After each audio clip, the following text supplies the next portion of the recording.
ومن يضلله فلا هادي إلا الله جل جلاله عم نواله وجل ثناؤه وتقدست أسماؤه وعظم شانه ولا إله غيره سميعا قديرا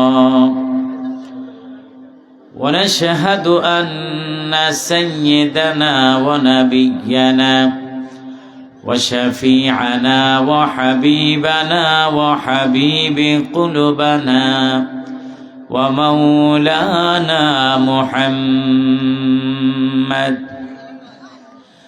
الذي أرسله بالحق بشيرا ونذيرا وداعيا إلى الله بإذنه وسراجا وقمرا منيرا أما بعد فقد قال الله تعالى في كلامه المجيد وفي الفرقان الحميد বিতাড়িত মরদুদ শয়তান থেকে আমরা পানাহ চাই। সকলে আমার সাথে মহব্বতের সাথে জবান খুলে তেলাওয়াত করুন। সকলে পড়ুন আউযু বিল্লাহি মিনাশ শাইতানির রাজীম বিসমিল্লাহির রহমানির রহিম والعصر إن الإنسان لفي خسر إلا الذين آمنوا وعملوا الصالحات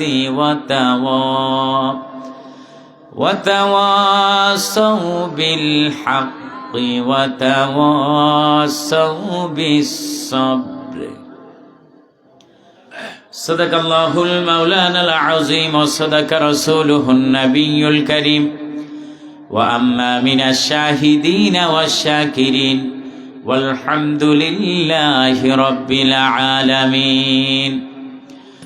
وقد جاء في الحديث قال النبي صلى الله عليه وسلم إن بين يدي الساعة فتنا كأنك قطع الليل المظلم يصبح الرجل فيها مؤمن ويمسي كافر ويبيع فيها أقوام خلاقهم بعرض من الدنيا رواه المسلم.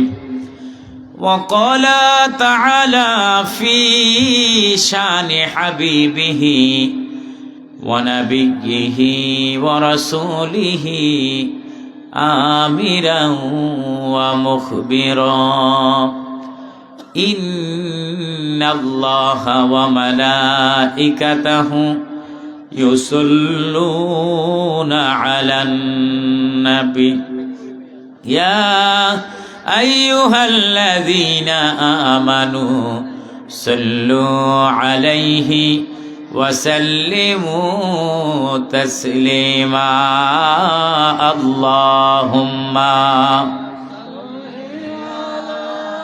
سيدنا مولانا محمد وعلى آل سيدنا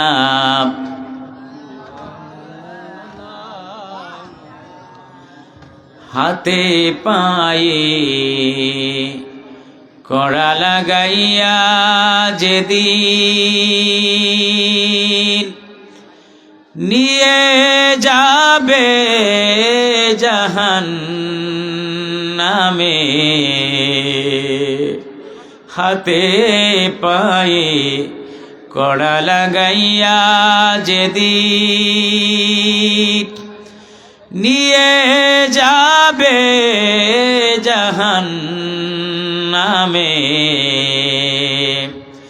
সেদিন আপনি করিয়েন শাফায়াত, সেদিন নবী গো করিয়েন শাফায়াত, এ দুরূদের উসিলাতে আল্লাহুম্মা সাল্লি আলা সাইয়্যিদিনা মাওলানা ওয়া আলা আলি সাইয়্যিদিনা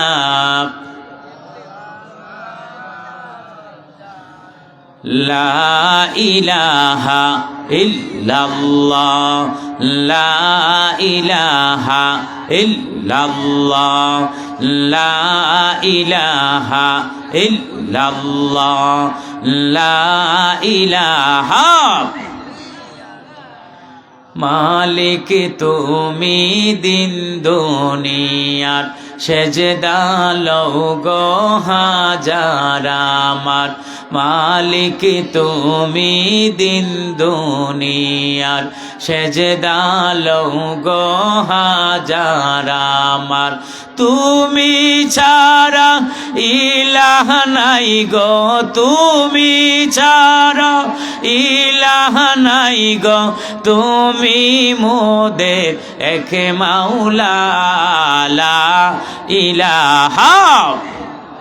জবান খুলে লা ইলাহা ইল্লাল্লাহ, লা ইলাহা ইল্লাল্লাহ, লা ইলাহা। চন্দ্র সূর্য গ্রহ তারা, জিন ইনসান আর ফেরেশতারা। চন্দ্র সূর্য গ্রহ তারা, জিন ইনসান আর ফেরেশতারা। দিবানিশি গাইছে তারা, দিবানিশি তারা।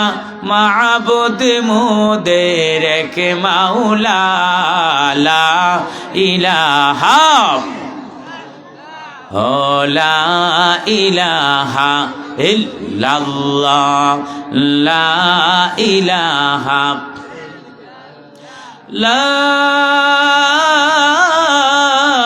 ইলাহা ইল্লাল্লাহু মুহাম্মাদুর রাসূলুল্লাহ সাল্লাল্লাহু আলাইহি ওয়াসাল্লাম। শামসুল উলামা আল্লামা ফুলতুলি সাহেব কিবলা রহমতুল্লাহি আলাইহির স্মরণে এলাকাবাসীর সকল মুর্দেগানদের ইসারে সওয়াব উপলক্ষে আজকের এই 15তম বার্ষিক ওয়াজ ও দোয়ার মাহফিলের সম্মানিত প্রধান অতিথি আল্লামা সাহেব কিবলা রহমতুল্লাহি আলাইহির সুযোগ্য সাহেবজাদা, আমাদের প্রিয় রাহবার হযরতুল আল্লামা শিহাবুদ্দিন চৌধুরী ফুলতুলি সাহেব, আল্লাহ হুজুরের হায়াতে ইলমে কণ্ঠে বরকত দান করুক, সবাই বলেন আমিন। এবং আজকের মাহফিলের যারা সভাপতিত্ব করছেন জনাব কারি মাওলানা আলাউদ্দিন সাহেব, কারি মাওলানা মোহাম্মদ আব্দুল আউয়াল সাহেব, হাফিজ কারি মোহাম্মদ আব্দুল ওয়াহিদ সাহেব এবং কারি মোহাম্মদ সফিল উদ্দিন সাহেব, আল্লাহ প্রত্যেকের হায়াতে এলেমে কণ্ঠে দৌলতে আল্লাহ বারাকা দান করুক, সবাই বলেন আমিন। সম্মানিত উপস্থিতি, অনেক উলামায়ে কেরাম আছেন। হযরত মাওলানা শাহ ফয়সাল আহমদ হেলালি সাহেব মৌলভীবাজার, এবং প্রধান বক্তা হিসেবে ছিলেন আমার অত্যন্ত স্নেহাস্পদ আমার ছোট ভাই হযরত মাওলানা ডক্টর মুফতি আহমদ হাসান গাজীপুরি সাহেব। আরও অনেক উলামায়ে কেরাম আছেন এবং অত্র এলাকার মসজিদের ইমাম এবং খতিব সাহেব বৃন্দ আছে। রাত্র গভীর হয়েছে, আমি সকলের নাম শ্রদ্ধার সাথে স্মরণ করছি। বিশেষ করে আপনারা যারা এই তো গভীর রজনীতে দ্বীনের কিছু আলোচনা শোনার জন্যে এখন পর্যন্ত বসে আছেন, আমার পিতৃতুল্য মুরব্বী আনে আজাম অত্যন্ত প্রিয় যুবক ভাইরা, কচিকাচা বাচ্চারা, পর্দানিশীন মা ও বোনেরা, সকলে আমরা আল্লাহ সুবহানাহু ওয়া তাআলার দরবারে কালিমাতু শুকুর আদায় করছি, আলহামদুলিল্লাহ। আমার বাবাজিরা রাগ করছেন আমার সাথে? রাগ করছেন নাকি? আমি একটু কষ্ট দিই, আপনারা আমার একটু কাছাকাছি আসেন ইনশাল্লাহ। এই পিছনে বা দিকে যারা পিছনে আছেন উঠে একটু কাছে এসে পড়ে, কাছে আসে। এই ডান দিকে তোমরা যারা আছো, এই সোনামণিরা কাছে এসো। হ্যাঁ, নিকটে আছেন, সামনে আসেন, আসেন। হ্যাঁ, দেখতে হ্যাঁ, মাশাল্লাহ। মাঝখানে যারা মুরব্বীরা একটু পিছনে পড়ে গেছে, আইসা পড়েন, একটু হাঁটা দিলে শরীরটাও একটু নাড়াচাড়া হইল, আলহামদুলিল্লাহ। আমার ভাইরা আবার আসবে লোকজন। দীর্ঘ সময় এই শক্ত বিছানায় বসে রয়েছে, একটু কষ্ট, ঠিক না ঠিক? কষ্ট না এই শক্ত বিছানায় বসে থাকা? কষ্ট না? আর তোমরা তো ইয়াং মানুষ, এই কারণে কষ্ট না। যারা মুরব্বী আছেন ওনাদের জন্য এটা কষ্ট। এত শক্ত বিছানা, এখানে বসে থাকা কষ্টই। আমার ভাইরা, আমি বেশি সময় আপনাদেরকে নষ্ট করব না। আমি একেবারে যেই সূরা তেলাওয়াত করেছি, সূরার মূল বিষয়গুলো একেবারে সংক্ষিপ্ত আকারে, মূল প্রতিপাদ্য এবং শিক্ষণীয় বিষয়গুলো আমি আপনাদের সামনে অল্প সময়ের ভিতরে তুলে ধরব, যেন আমাদের ঈমান, আমল, আকীদার জন্য পরিবর্তনশীল হয়ে যায়, আমাদের ঈমান আকীদার জন্য মজবুতির বিষয় হয়ে যায়। মূল বিষয়গুলো আমি আজকে আপনাদের সামনে তুলে ধরার চেষ্টা করব। আল্লাহ রাব্বুল আলামিন আমাদেরকে তৌফিক দান করুক, সবাই বলেন আমিন। বিশেষ করে আমি আলোচনা করব যেন আমলের নিয়তে করতে পারি, আপনারা যেন আমলের নিয়তে শুনতে পারেন। কথা বলেন ঠিক কিনা? আব্বা, যদি সারা বছর যদি আপনি প্রতিদিন ওয়াজ মাহফিল শুনেন, যদি আমলের পরিবর্তন না হয়, এই দিনই জলসাগুলোর কোনো উপকার আছে? কথা বলেন, কোনো উপকার আছে? প্রয়োজন আমাদের আমলের। আজকেও দেখেন না কত আলিম ওলামারা এখানে এসেছেন, 1 জন 2 জন 3 4 5 6 7 8 9 10 11 জন, সভাপতি আছে 4 জন, এই মাশাআল্লাহ প্রায় 15 জন আছে। এত আলেম ওলামারা আলোচনা করেছে। একজনের কাছ থেকে যদি একটা আলোচনা নিয়ে যেতে পারেন আমলের, 10 জনের কাছ থেকে কয়টা হয়? কথা বলেন, কয়টা হয়? 10টা হয়। আব্বা, এক রাতে যদি আপনি 10টা আমলের বিষয় এখান থেকে নিয়ে যেতে পারেন, আপনি এই সিজনে বেশি মাহফিলে যান নাই, মাত্র 10টা মাহফিলে গেছেন। একটা মাহফিলে যদি 10 জন আলেমের 10টা বক্তব্যের মাত্র 10টা শিক্ষণীয় আমল নিয়ে বাড়িতে যেতে পারেন, 10টা মাহফিল শুনলে, তাহলে 10 10 100টা আমল হয়ে যায়। কথা বলেন ঠিক কিনা? তাহলে আপা আল্লাহর জান্নাত পাইতে তো বেশি সময় লাগবে না, আল্লাহর জান্নাত পেতে বেশি সময় লাগবে না। কিন্তু আমাদের জন্য আফসোসের বিষয় হচ্ছে আমরা আমলের দিকে নাই, ঠিক কিনা? হুজুর আলোচনা করেন ভালো লাগে, কিন্তু আমল করতে মজা লাগে না, আমল করতে ভালো লাগে না। আমি এ সংক্রান্ত কিছু গুরুত্বপূর্ণ কথা আপনাদের সামনে আমার পঠিত আয়াতের এবং সূরার তেলাওয়াতের মাধ্যমে আমি তুলে ধরার চেষ্টা করব ইনশাআল্লাহ। আবারও বলছি, আল্লাহ আগে আমাকে, আপনাদের সকলকে, পর্দানিশী মা বোনকে সকলকে আমলের নিয়তে আলোচনা শোনার মতন তৌফিক দান করুক, সবাই বলেন আমিন। আমি যে সূরাটা আপনাদের সামনে তেলাওয়াত করেছি, সূরাটার নাম সূরাতুল আসর। সূরাতুল আসর, আমরা যেটা একেবারে বলি সূরাতুল আসর, একদম আমাদের গ্রাম্য ভাষায় যদি বলি সূরাতুল আসর। আমার ভাইরা, ছোট্ট একখানা সূরা। কেমন ছোট্ট সূরা একটু খেয়াল করেন। কুরআনুল কারীমের সবচেয়ে ছোট্টতম সূরা হচ্ছে সূরাতুল কাউসার। 42টা হরফ বা বর্ণ বা অক্ষর আছে মাত্র। দ্বিতীয় ছোট্টতম সূরা হচ্ছে সূরাতুল ইখলাস, 47টা হরফ, বর্ণ বা অক্ষর আছে। তৃতীয় ছোট্টতম সূরা এই সূরাতুল আসর। এই সূরার মাঝে মাত্র 68টা হরফ, বর্ণ বা অক্ষর, 14টা শব্দ, 3টা ছোট্ট ছোট্ট আয়াত। এই নিয়ে এই সূরার পরিধি। আবারও জানতে চাই, বড় সূরা না ছোট্ট সূরা? কিন্তু এটার মর্যাদা, মর্তবা, এটার শিক্ষা, এটার এমন কিছু নির্দেশনা আল্লাহ সূরার মাঝে দান করেছেন। আমি তাফসীর থেকে 2-3টা উদ্ধৃতি দেওয়ার চেষ্টা করছি ইনশাআল্লাহ। আমার ভাইয়েরা, পৃথিবীর ইতিহাসের একটা বিখ্যাত তাফসীর গ্রন্থ তাফসীরে জালালাইন শরীফে আল্লামা জালালউদ্দিন মুহল্লি রহমাতুল্লাহি আলাইহি উল্লেখ করেন, বিখ্যাত তাবিঈ হযরত উবাইদুল্লাহ ইবনে হাসান রহমাতুল্লাহি আলাইহি থেকে বর্ণিত, তিনি বলেন, আল্লাহর হাবিব সাল্লাল্লাহু আলাইহি ওয়াসাল্লামের দুজন সাহাবা ছিলেন। এই দুইজন সাহাবা যখন একজন আরেকজনের সাথে পরস্পর মিলিত হতেন, হাটে ঘাটে মাঠে রাস্তায় যেখানেই তাদের একজনের সাথে আরেকজনের দেখা হতো, তারা এই দুইজন সাহাবী এই সূরাটা একজন আরেকজনকে না শোনায়া আলাদা হতেন না। অর্থাৎ একজন আরেকজনকে এই সূরাটা শোনাইতেন, এই সূরাটা মনে করিয়ে দিতেন, এই সূরার নির্দেশাবলী মনে করিয়ে দিতেন। এই কারণে মনে করিয়ে দিতেন, এই সূরার মাঝে আল্লাহ এমন কিছু নির্দেশ দিয়েছে, এমন কিছু উপদেশ দিয়েছে, পৃথিবীর কোনো মানুষ যদি এই নির্দেশগুলো পালন করে থাকে, সেই মানুষটা আল্লাহর জান্নাতি হয়ে যাবে। আর জোরে বলি সুবহানাল্লাহ। আমার ভাইয়েরা, পৃথিবীর ইতিহাসের আরেকটা বিখ্যাত তাফসীর গ্রন্থ তাফসীর ইবনে কাসির এসেছে, আল্লাহর হাবিব সাল্লাল্লাহু আলাইহি ওয়াসাল্লামের একজন জলিলে কদর সাহাবী ছিলেন। ওনার নাম ছিল আমর ইবনে আস রাদিয়াল্লাহু তাআলা আনহু। তিনি বলেন, আমি তখনও ইসলাম গ্রহণ করি নাই। তখনও তিনি ইসলাম গ্রহণ করেন নাই। হযরত আমর ইবনে আস বলেন, আমি তখনও ইসলাম গ্রহণ করি নাই, কিন্তু মাঝে মধ্যে যখনই সময় পাইতাম আল্লাহর হাবিব সাল্লাল্লাহু আলাইহি ওয়াসাল্লামের জবান মুবারক থেকে কোরআনুল কারীমের কথাগুলো শোনার জন্য যখনই সময় পাইতাম নবীজির দরবারে গিয়ে বসে থাকতাম। কিন্তু তখনও তিনি ইসলাম গ্রহণ করেন নাই। খেয়াল রাখেন, ইসলাম গ্রহণ করেন নাই, কিন্তু তারপরও যখন সময় পাইতেন তখনই রাসূলের দরবারে বসে থাকতেন, আল্লাহর রাসূলের জবান থেকে কোরআনুল কারীমের আলোচনা শোনার জন্য, রাসূলের মুখনিসৃত বাণীগুলো শোনার জন্য রাসূলের দরবারে যখনই সময় পাইতেন তখনই গিয়ে বসে থাকতেন। কিন্তু তখনও তিনি ইসলাম গ্রহণ করেন নাই। ইসলাম গ্রহণের আগেই রাসূলের জবান মুবারক থেকে কথা শুনতে রাসূলের দরবারে বসে থাকতেন। সুবহানাল্লাহ। আমার ভাইয়েরা, হযরত আনাস, হযরত আমর বিন আস রাদিয়াল্লাহু তাআলা আনহু বলেন, একদিন আমি রাসূলের দরবারে বসেছিলাম, আমি দেখতে পেলাম কোরআনুল কারীমের ছোট্ট সূরা এই সূরাতুল আসর নাজিল হয়েছে। আমি এরপরে বাড়ির দিকে রওনা দিলাম। রাস্তার মাঝে, পথের মাঝে আমার সাথে দেখা হলো আরবের একটা কুখ্যাত মিথ্যাবাদী, তার সাথে, তার নাম মুসাইলামা।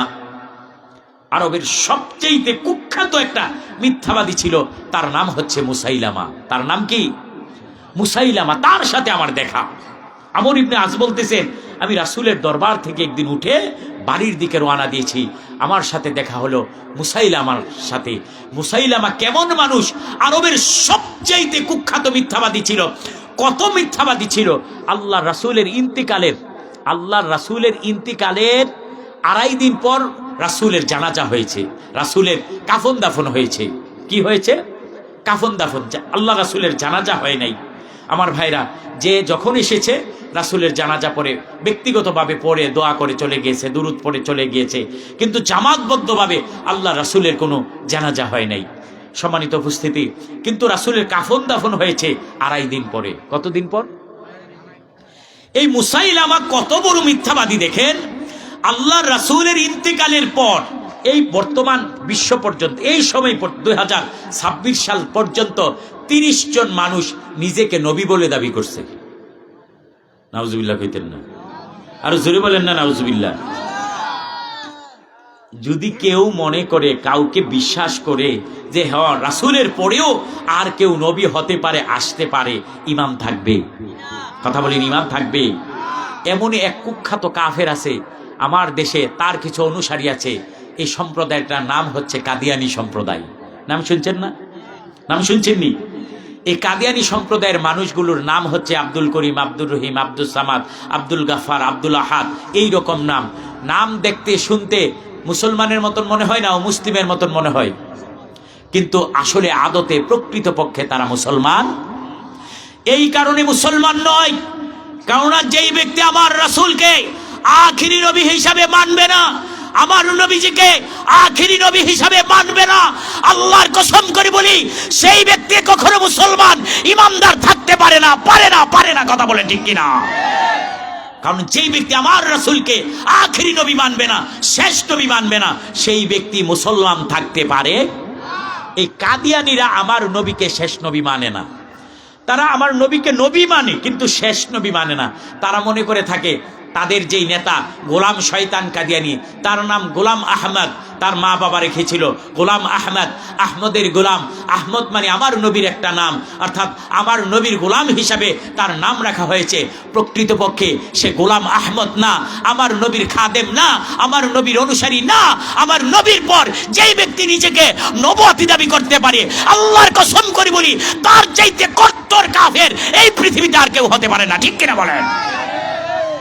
এই কারণে কাদিয়ানীরা আব্দুল করিম, আব্দুর রহিম, আব্দুল সাত্তার, আব্দুল সামাদ নাম রাখলেও তারা কখনোই মুসলমান হতে পারে না। এই 30 জন মানুষ নবীজির ইন্তেকালের পর নিজেদেরকে এই পর্যন্ত 2026 সাল পর্যন্ত নবী দাবি করেছে। এই 30 জনের মাঝে প্রথম যিনি আল্লাহ রাসূলের ইন্তেকালের পর নবী দাবি করেছে তে হচ্ছে এই মুসাইলামাতুল কাজ্জাব, যার সাথে হযরত আমর ইবনে আস রাদিয়াল্লাহু তাআলা রাস্তায় দেখা হয়েছে। এই মুসাইলামা আল্লাহর রাসূলের ইন্তেকালের পর গোটা আরবে প্রচার করতে লাগলো, তোমাদের নবী মুহাম্মদ তো ইন্তেকাল করেছে, তোমাদের নবীর নবুয়তি দায়িত্ব এখন আল্লাহ আমার উপর দান করছেন।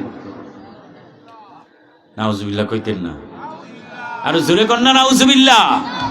কারণ যেই ব্যক্তি নিজেকে আমার রাসূলের পর নবী দাবি করবে সেই ব্যক্তি কখনো মুসলমান ইমানদার হতে পারে। এত বড় মিথ্যাবাদী যে আমার রাসূলের ইন্তিকালের পর পরে সে আরবে ছড়াই দিতে লাগলো যে আমাকে আল্লাহ নবুয়তের দায়িত্ব দান করছে। চিৎকার করে বলি নাউজুবিল্লাহ। আমার ভাইয়েরা, মুসাইলামাতুল কাজ্জাবের সাথে দেখা হলো আল্লাহর হাবিব সাল্লাল্লাহু আলাইহি ওয়াসাল্লামের একজন প্রিয় সাহাবী হযরতে আমর ইবনে আস রাদিয়াল্লাহু তাআলা আনহুর সাথে। তখনও কিন্তু তিনি ইসলাম গ্রহণ করেন নাই।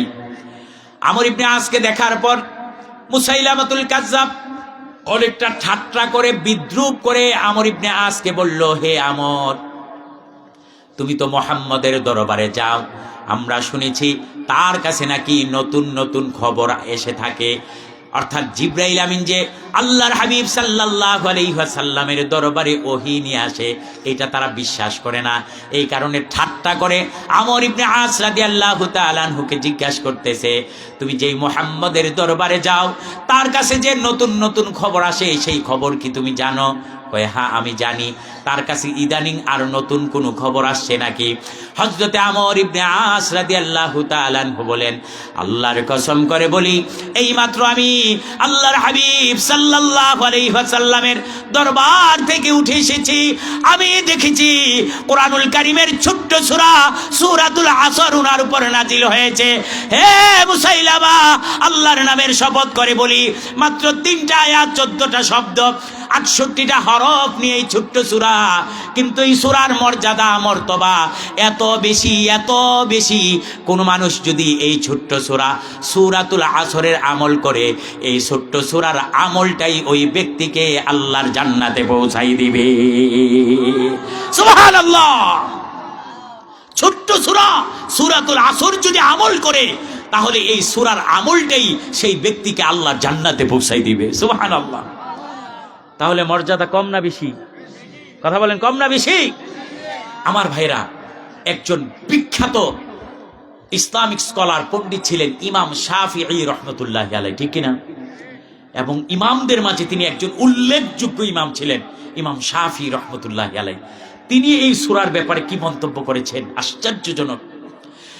হযরত ইমাম শাফিঈ রহমতুল্লাহি আলাইহি বলেন, কোন মানুষ যদি হেদায়েতের রাস্তাটা ভুলে যায়, লাইনচ্যুত হয়ে যায়, জান্নাতের পথ থেকে সে যদি ছিটকে যায়, হেদায়েতের পথ থেকে সে যদি ছিটকে যায়, আল্লাহর সেই বান্দা যদি কোরআনুল কারীমের একটা সূরা সূরাতুল আসরের আমল করে, এই সূরাতুল আসরের আমলটাই ওই ব্যক্তির জন্য হেদায়েত হিসাবে যথেষ্ট হয়ে যাবে। আল্লাহু আকবার। কোনো মানুষ যদি হেদায়েতচ্যুত হয়ে যায়, লাইনচ্যুত হয়ে যায়, আর সেই ব্যক্তি যদি সূরাতুল আসর আমল করে, ইমাম শাফি বলছেন এই সূরাতুল আসরের আমলটাই ওই ব্যক্তির হেদায়েতের জন্য যথেষ্ট। সুবহানাল্লাহ। তাহলে মর্যাদা কম না বেশি? এই সূরার মর্যাদা কম না বেশি? আমার ভাইরা, এই সূরাটা নাজিল হয়েছে একটা চমৎকার ঘটনার উপর কেন্দ্র করে। আল্লাহ রাসূলের একজন সাহাবী ছিলেন হযরতে আবু বকর সিদ্দিক রাদিয়াল্লাহু তাআলা। নাম আমরা শুনছি তো সবাই ইনশাআল্লাহ, কথা এখন শুনছি না? আবু বকর সিদ্দিক রাদিয়াল্লাহু তাআলা একটা কাজ ছিল দুনিয়া প্রসিদ্ধ, সেটা হলো এই যে একটু আগে আপনারা আপনাদের সাধ্য মতো দান সদাকা করেছেন, ঠিক কিনা? দান করছেন না? এই মাহফিলের সিন্নির জন্যে, মাহফিলের বিভিন্ন খরচে, প্যান্ডেল, লাইট, এইগুলো আপনারা দান করছেন না? আপনাদের দান, আমাদের দান আর আবু বকরের দানের পার্থক্যটা দেখেন। আমি হয়তো দান করছি, আমার 50 লাখ টাকা আছে, 5,000 টাকা দান করছি। আরেকজন কোটি কোটি টাকার সম্পদ, 10,000 20,000 টাকা দান করছে। আরেকজন 10 কোটি 20 কোটি টাকার সম্পদ, হয়তো 20,000 টাকা দান করছে। কিন্তু আবু বকর সিদ্দিকের দান ছিল, ওনার জীবনে উনি ছিলেন আরবের একজন প্রসিদ্ধ ধনাঢ্য ব্যবসায়ী। ওনার যত সম্পদ, যত ব্যবসা বাণিজ্যের যত সম্পদ, যা কিছু ছিল সমস্ত কিছু তিনি ইসলামের জন্য আল্লাহ রাসূলের কদমে দান করে দিয়েছেন। অর্ধেক সম্পদ না সকল সম্পদ? সকল সম্পদ যদি কেউ কাউকে দিয়ে দেয়, দান করে দেয়, স্বাভাবিকভাবে অভাব অনটন ওই ব্যক্তির আসবে কি আসবে না? আসবে না? যেহেতু সমস্ত সম্পদ দান করে দিয়েছে, কিছু অভাব অনটন তো উনার আসবেই, কিছু অভাব অনটন তো উনার থাকবেই। হযরত আবু বকর ওনার সমস্ত সম্পদ আল্লাহর রাস্তায় দান করে দিয়েছেন, কিন্তু তিনি কিছু অভাব অভিযোগের মাঝে পড়লেন। আমার ভাইরা, ইয়ামে জাহিলিয়াতের যুগে আবু বকর সিদ্দিক রাদিয়াল্লাহু তাআলা আনহুর একটা বন্ধু ছিল, তার নাম ছিল কালাদা ইবনে উসাইদ। এই কালাদা ইবনে উসাইদ, তার ভাগ্য খারাপ, নসিব খারাপ, ইসলাম গ্রহণ করে নাই।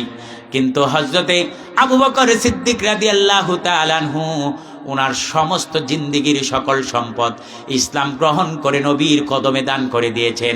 কিন্তু তার বন্ধু কালাদা ইবনে উসাইদ ইসলাম গ্রহণ করে নাই, ইসলাম তার ভালো লাগে নাই, তার নসিবে কালেমার তাওহীদের পতাকা নসিব হয় নাই। কিন্তু মাঝে মধ্যে খবর নেওয়ার জন্য আবু বকরের বাড়িতে আসতো। ইসলাম গ্রহণ করে নাই, কিন্তু খবর নেওয়ার জন্য মাঝে মধ্যে আবু বকরের বাড়িতে আসতো।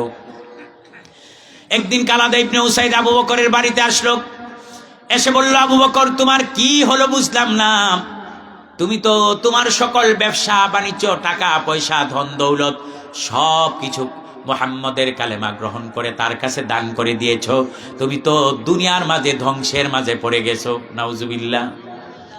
আবু বকর ধ্বংসের মাঝে পড়ছে? লসের মাঝে পড়ছে না? আবু বকর সিদ্দিক রাদিয়াল্লাহু তাআলা দুনিয়ার সমস্ত যত নবী রাসূল পয়গম্বর আল্লাহ পৃথিবীতে পাঠিয়েছেন, এই নবী রাসূল পয়গম্বরদের পর যেই ব্যক্তির মর্যাদা সবচাইতে বেশি তিনি হলেন হযরতে আবু বকর সিদ্দিক। কথা বলেন ঠিক না বেটি?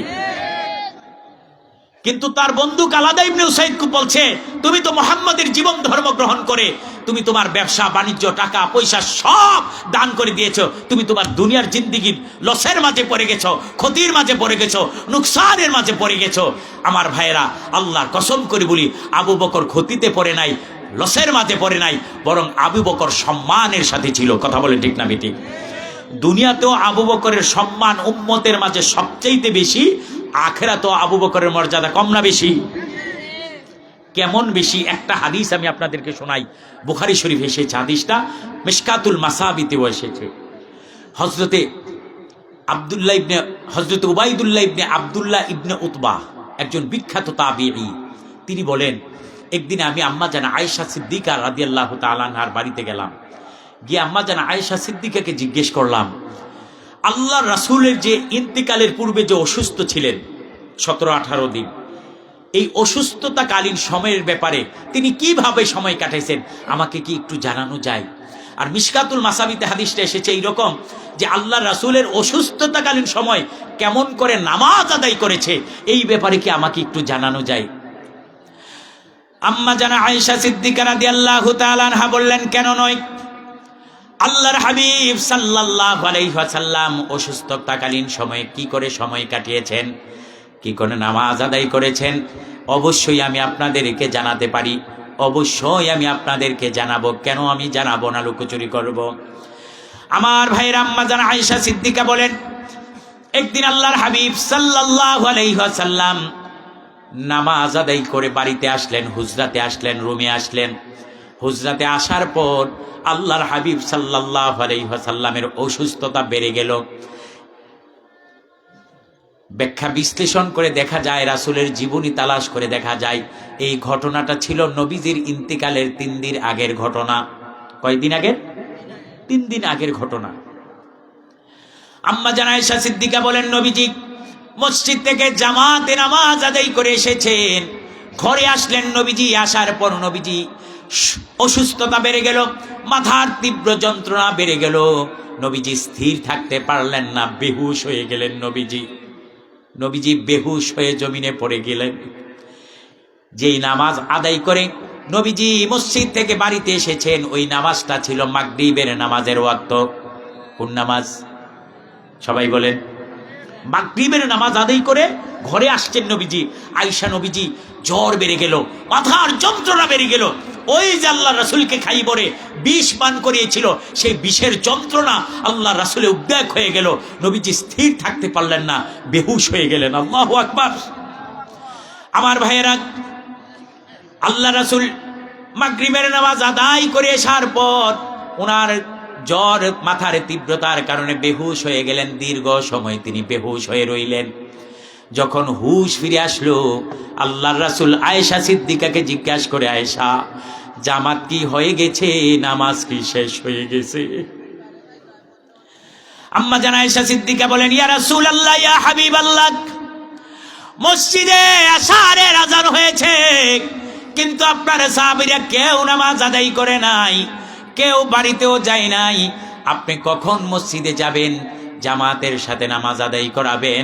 আপনার সাহাবারা নামাজের ওয়াক্ত আল্লাহর হাবিব সাল্লাল্লাহু আলাইহি ওয়াসাল্লাম গোসল করলেন, কাপড় চোপড় পরিধান করলেন, মসজিদে যাবেন এই ভেবে তিনি উঠতে যাবেন, কিন্তু তার জন্য কাতারবদ্ধ হয়ে অপেক্ষা করতেছে কখন আপনি মসজিদে যাবেন, জামাতের সাথে নামাজ আদায় করাবেন। আপনার সাহাবীরা আপনার অপেক্ষায় অপেক্ষমান আছে, অপেক্ষা করতেছে আপনার জন্য। কোন নামাজের ওয়াক্ত না বলছিলাম বাবা? এশা। আল্লাহ রাসূল বললেন, আমাকে গোসল করাও। মাসালা শুনেন, কোনো ব্যক্তি যদি বেহুশ হয়ে যায়, আমরা অনেক সময় সেন্সলেস হয়ে যাই না, বেহুশ হয়ে যাই না, এই বেহুশ হয়ে গেলে তার পবিত্রতার জন্য গোসল ফরজ। পবিত্রতার জন্য কি? সবাই বলেন। মাসালা তো গুরুত্বপূর্ণ মাসালা। দেখবেন হঠাৎ করে আপনার আম্মা আব্বা, কেউ না হোক এরকম বয়োবৃদ্ধ মানুষ, হয়তো একটু ডায়াবেটিস কমে গেছে, প্রেশার বেড়ে গেছে, অনেক সময় বেহুশ হয়ে যায় না? উনার পবিত্রতার জন্য তাকে গোসল করাতে হবে, গোসল ফরজ। যদি কেউ সেন্সলেস হয়ে যায়, আল্লাহ রাসূল দ্বিতীয়বার বললেন, আয়েশা, আমার জন্য গোসলের ব্যবস্থা করো, আমি গোসল করতে চাই, পবিত্র হয়ে মসজিদে গিয়ে নামাজ আদায় করতে চাই। সুবহানাল্লাহ। আয়েশা সিদ্দিকা বলেন, আল্লাহ রাসূলের জন্য আমি পানির ব্যবস্থা করলাম। আল্লাহর হাবিব সাল্লাল্লাহু আলাইহি ওয়াসাল্লাম আবার দ্বিতীয়বারের মতন গোসল করলেন, পবিত্র হলেন, কাপড় চোপড় পরিধান করলেন। রাসূল উঠতে যাবেন, মসজিদে যাবেন বলে, কিন্তু শরীরটা এত দুর্বল, নবীজি উঠতে পারলেন না। আবার বেহুশ হয়ে নবীজি জমিনে পড়ে গেলেন। সাহাবীদের মাঝে কান্নার একটা রুল পড়ে গেল। রাসূলের পরিবারের মানুষগুলো কান্নাকাটি করতে শুরু করলো, হাই, আমাদের নবীজি এমন বারবার অসুস্থ হয়ে যাচ্ছেন, বেহুশ হয়ে যাচ্ছেন, নবীজি বুঝি আর আমাদের মাঝে এসে জামাতে হাজির হতে পারবে না। এরকম আশঙ্কা সাহাবীদের মনে জাগতে শুরু করলো। সাহাবীরা কান্নাকাটি করতে লাগলো, কিন্তু কেউ নামাজ আদায় করে না। রাসূলের ইমামতির জন্য সকলে অপেক্ষা করতেছে। সুবহানাল্লাহ। আমার ভাইরা, তৃতীয়বার রাসূলের হুঁশ ফিরে আসলো। তৃতীয়বার হুঁশ ফিরে আসার পর নবীজি আবার জিজ্ঞাসা করলেন, আয়েশা, হে আয়েশা, সালাত কি শেষ হয়ে গিয়েছে, নামাজ কি শেষ হয়ে গিয়েছে? আল্লাহু আকবার। রাসূলের 3 বার বেহুশ থেকে হুঁশ ফিরে আসার পর 3বার কিসের খবর নিলেন? সবাই বলেন না, কিসের খবর? নবীজি এত দুর্বল শরীর, অসুস্থ শরীর, বেহুশ হলেন বারবার। কিন্তু বারবার তিনি পরিবারের খবর নিলেন না, উম্মতের খবর নিলেন না। বারবার তিনি পরিবারের স্ত্রীদের খবর নিলেন না, নাইনাত্তুর মেয়েদের খবর নিলেন না। যখনই হুঁশ ফিরে আসছে আয়েশাকে জিজ্ঞাসা করেছে, আয়েশা জামাত কি শেষ হয়ে গিয়েছে? জামাত কি শেষ হয়ে গিয়েছে? নামাজ কি শেষ হয়ে গিয়েছে? বারবার নামাজের খবর নিলেন। অথচ সেই নবীর উম্মত দাবি করি, সেই নবীর আশেক দাবি করি। আমরা মসজিদে আজান হয়, মসজিদের পাশ দিয়ে হেঁটে যাই, মসজিদে গিয়ে নামাজ আদায় করি না। এই রকম নামদারি মুসলমান আমাদের সমাজে আছে না নাই? আল্লাহ রাসূল 3 বার বেহুশ হলেন, এশারের জামাতে হাজির হবেন বলে 3 বার গোসল করলেন, 3 বার এশারের জামাতে যাওয়ার জন্য। আর আমরা মুসলমান দাবি করি, রাসূলের আশেক দাবি করি, সুস্থ থাকি, ভালো থাকি, অবসর থাকি, মসজিদে আজান হয়, দোকান পাটে বসে আড্ডা দেই, মসজিদে যাই নাই। এই রকম নামধারী মুসলমান আমাদের সমাজে আছে না নাই? কেমন মুসলমান আমরা দাবি করি, কেমন রাসূলের আশেক দাবি করি। আমি মুসলমান দাবি করলাম, মসজিদে আজান হলো অথচ মসজিদে যাই না, নামাজ আদায় করি না। আমার চাইতে হতভাগ্য ব্যক্তি তো আর কেউ হতে পারে না, কেউ হতে পারে না। কথা বলেন ঠিক না বেঠিক? আশ্চর্য, মসজিদগুলো আজকে ফাঁকা পড়ে থাকে, মসজিদগুলো আজকে ফাঁকা পড়ে থাকে। কথা বলেন ঠিক না বেঠিক? আজকে আমাদের দেশে কারুকার্য খচিত মসজিদ হয়, বিশেষ করে আলহামদুলিল্লাহ আপনাদের সিলেটে তো মাশাল্লাহ আপনারা ধনাঢ্য মানুষ, লন্ডনী মানুষ, মাশাল্লাহ কোটি কোটি টাকা দিয়ে মসজিদ করা হয়, কিন্তু আব্বা মুসল্লি নাই। আছে না? কথা বলেন আছে কিনা? আরে আপনার মসজিদটার দিকেই তাকায় দেখেন, আপনার মসজিদের দিকে তাকায় দেখেন। আপনাদের এই গ্রামের এই মহল্লার মসজিদ কোন দিকে? জুমার মসজিদ এই সামনেই না? আচ্ছা সামনেই, বুঝতে পারলাম। আচ্ছা এই জুমার মসজিদে নামাজ আদায় করেন কে কে? হাত তোলেন তো একটু দেখি। এই জুমার মসজিদে কে জুমার নামাজ পড়েন? যারা এই মসজিদে জুমার নামাজ পড়েন হাত তোলেন। মাশাআল্লাহ, অনেক মানুষ আছেন। আমি আপনাদের কাছেই জানতে চাই, জুমার দিন এই মসজিদের কয় কাতার মানুষ হয়? মসজিদ ভরে? বারান্দা আছে? মসজিদের বারান্দা আছে? বারান্দা ভরেনি? বারান্দাও ভরে? মাশাআল্লাহ মাশাআল্লাহ। আচ্ছা আমার এইবার একটু জবাব দেন তো, জুমার দিন মসজিদ ভরলো, বারান্দাও ভরলো, জুমার দিন আসরের সময়, মাগরিবের সময়, এশারের সময়ও তো মাশাআল্লাহ মসজিদ ভরে, বারান্দা ভরে। হ্যাঁ হ্যাঁ, আরে তুই বেটা যুবক মানুষ, মুরব্বী মানুষ, শরম দিল হইব? হ্যাঁ বেটা কইছে, হ্যাঁ 4-5 জন। আহা আব্বা খেয়াল করে দেখেন, জুমার দিন জুমার সময় মসজিদ ভরলো, বারান্দা ভরলো, জুমার পরে ওই যুবক কয়, ওদিক দিয়ে আরেকজন বলতেছে, কয় 4-5 জন। কথা বলেন ঠিক না বেটি? আচ্ছা আব্বা বুঝছি, মানে আপনাদের এলাকায় এরকম সিস্টেম আর কি, জুমার নামাজের পর সবাই ঘর বাড়ি তালা দিয়া সবাই বেড়াইতে চলে যায় না, বাড়িতে থাকে। তো মুসল্লিরা কই? কোথায় আজকে মুসল্লিরা? আমাদের মসজিদগুলো টাইলসে কারুকার্য খচিত হচ্ছে, সৌন্দর্য মণ্ডিত হচ্ছে, ফ্যান লাগানো হচ্ছে, আবার এসি লাগানো হচ্ছে, কিন্তু মসজিদের মুসল্লিরা নাই। মুসল্লি হারিয়ে যাচ্ছে, মুসল্লিদের ঈমান হারিয়ে যাচ্ছে। ও মুসলমান, যেই মসজিদে জুমার সময় মসজিদ ভরে, বারান্দা ভরে, ফজর সেই মসজিদের আসর মাগরিব এশার সময়ও তো এইরকম মসজিদ ভরার কথা ছিল, ঠিক না বেঠিক? কই মুসল্লিরা কই? কই আব্বা মুসল্লিরা কই? আচ্ছা আমার আরেকটা সহজ ভাষায় বলেন। আচ্ছা মোটামুটি আসর মাগরিব এশারের সময় একটু কাজ থাকে, হাট বাজার থাকে, ঘোরাঘুরি থাকে, এই কারণে মুসল্লি নাই। আচ্ছা আব্বা ফজরের সময় তো মাশাআল্লাহ কোনো কাজ নাই, কোনো ব্যবসা নাই, বাণিজ্য নাই, চাকরি বাকরি, কৃষি খামার, এরপরে আপনার কোনো কিছু নাই। ফজরের সময় আমরা সবাই অবসর, অন্তত ফজরের সময় তো মসজিদ বইরা, বারান্দা বইরা, বাহিরে 1-2টা কাতার হয়। হ্যাঁ, ফজর নামাজের সময় মসজিদ বইরা, বারান্দা বইরা, বাহিরে 1-2টা কাতার হয় না? কি বাবা ঘটনা কি? আমাদের জুমার নামাজ ফরজ, মাগরিব এশা আর আসর মাগরিব এশা হইছে সুন্নত, আর ফজরের নামাজ হইছে নফল। কথা কই কি? জুমার নামাজ ফরজ, আসর মাগরিব এশা হইছে সুন্নত, আর ফজরেরটা হইছে নফল, এই তো নাকি? না এই মুসল্লি কই? কোথায় আব্বা আমাদের মুসল্লিরা? আল্লাহ রাসূলের মসজিদে নববীর দিকে তাকায় দেখেন, টাইলস ছিল না, কারুকার্য খচিত ছিল না, সৌন্দর্যমণ্ডিত ছিল না, এসি এয়ার কন্ডিশন ছিল না, খাজুর পাতার ছাউনি ছিল, বৃষ্টি হলে টপ টপ করে পানি পড়তো। আল্লাহর হাদিস শরীফে এসেছে, রাসূলের সাহাবীরা যখন সেজদায় দিতেন তাদের কপালে, তাদের হাঁটুতে কাদার দাগ লেগে যেত। ও মুসলমান, মসজিদগুলো কাঁচা ছিল কিন্তু মুসল্লি দ্বারা ভর্তি ছিল, মুসল্লিদের ইমাম দ্বারা ভর্তি ছিল। কথা বলেন ঠিক না বেঠিক? কিন্তু আমাদের মসজিদগুলো পাকা হয়েছে, সৌন্দর্যমণ্ডিত হয়েছে, মুসল্লি নাই, মুসল্লিদের ইমানও নাই। কষ্ট নিতেছেন আপনারা? কষ্ট নিয়েন না আব্বা। কি হলো আজকে আমাদের? কি হলো আজকে আমাদের? আল্লাহ রাসূলের সাহাবারা যখন মসজিদে যখন আযান হয়ে যেত, হাইয়া আলাস সালাহ, হাইয়া আলাস সালাহ, সাহাবীরা কুঠার দিয়ে গাছ কাটছে, সেই কুঠার সামনের দিকে ফেলে নাই, পিছনের দিকে ফেলে দিয়েছে। আযানের যদি বিরোধিতা হয়ে যায়, আযান শুরু হয়ে গিয়েছে, কুঠার পিছনের দিকে ফেলে মসজিদে গিয়ে জামাতের সাথে নামাজ আদায় করেছে। কথা বলেন ঠিক না বেঠিক? কিন্তু আমরা কই? জুমার দিন আমরা সাপ্তাহিক নামাজি হয়ে গেলাম আব্বা, সাপ্তাহিক নামাজি।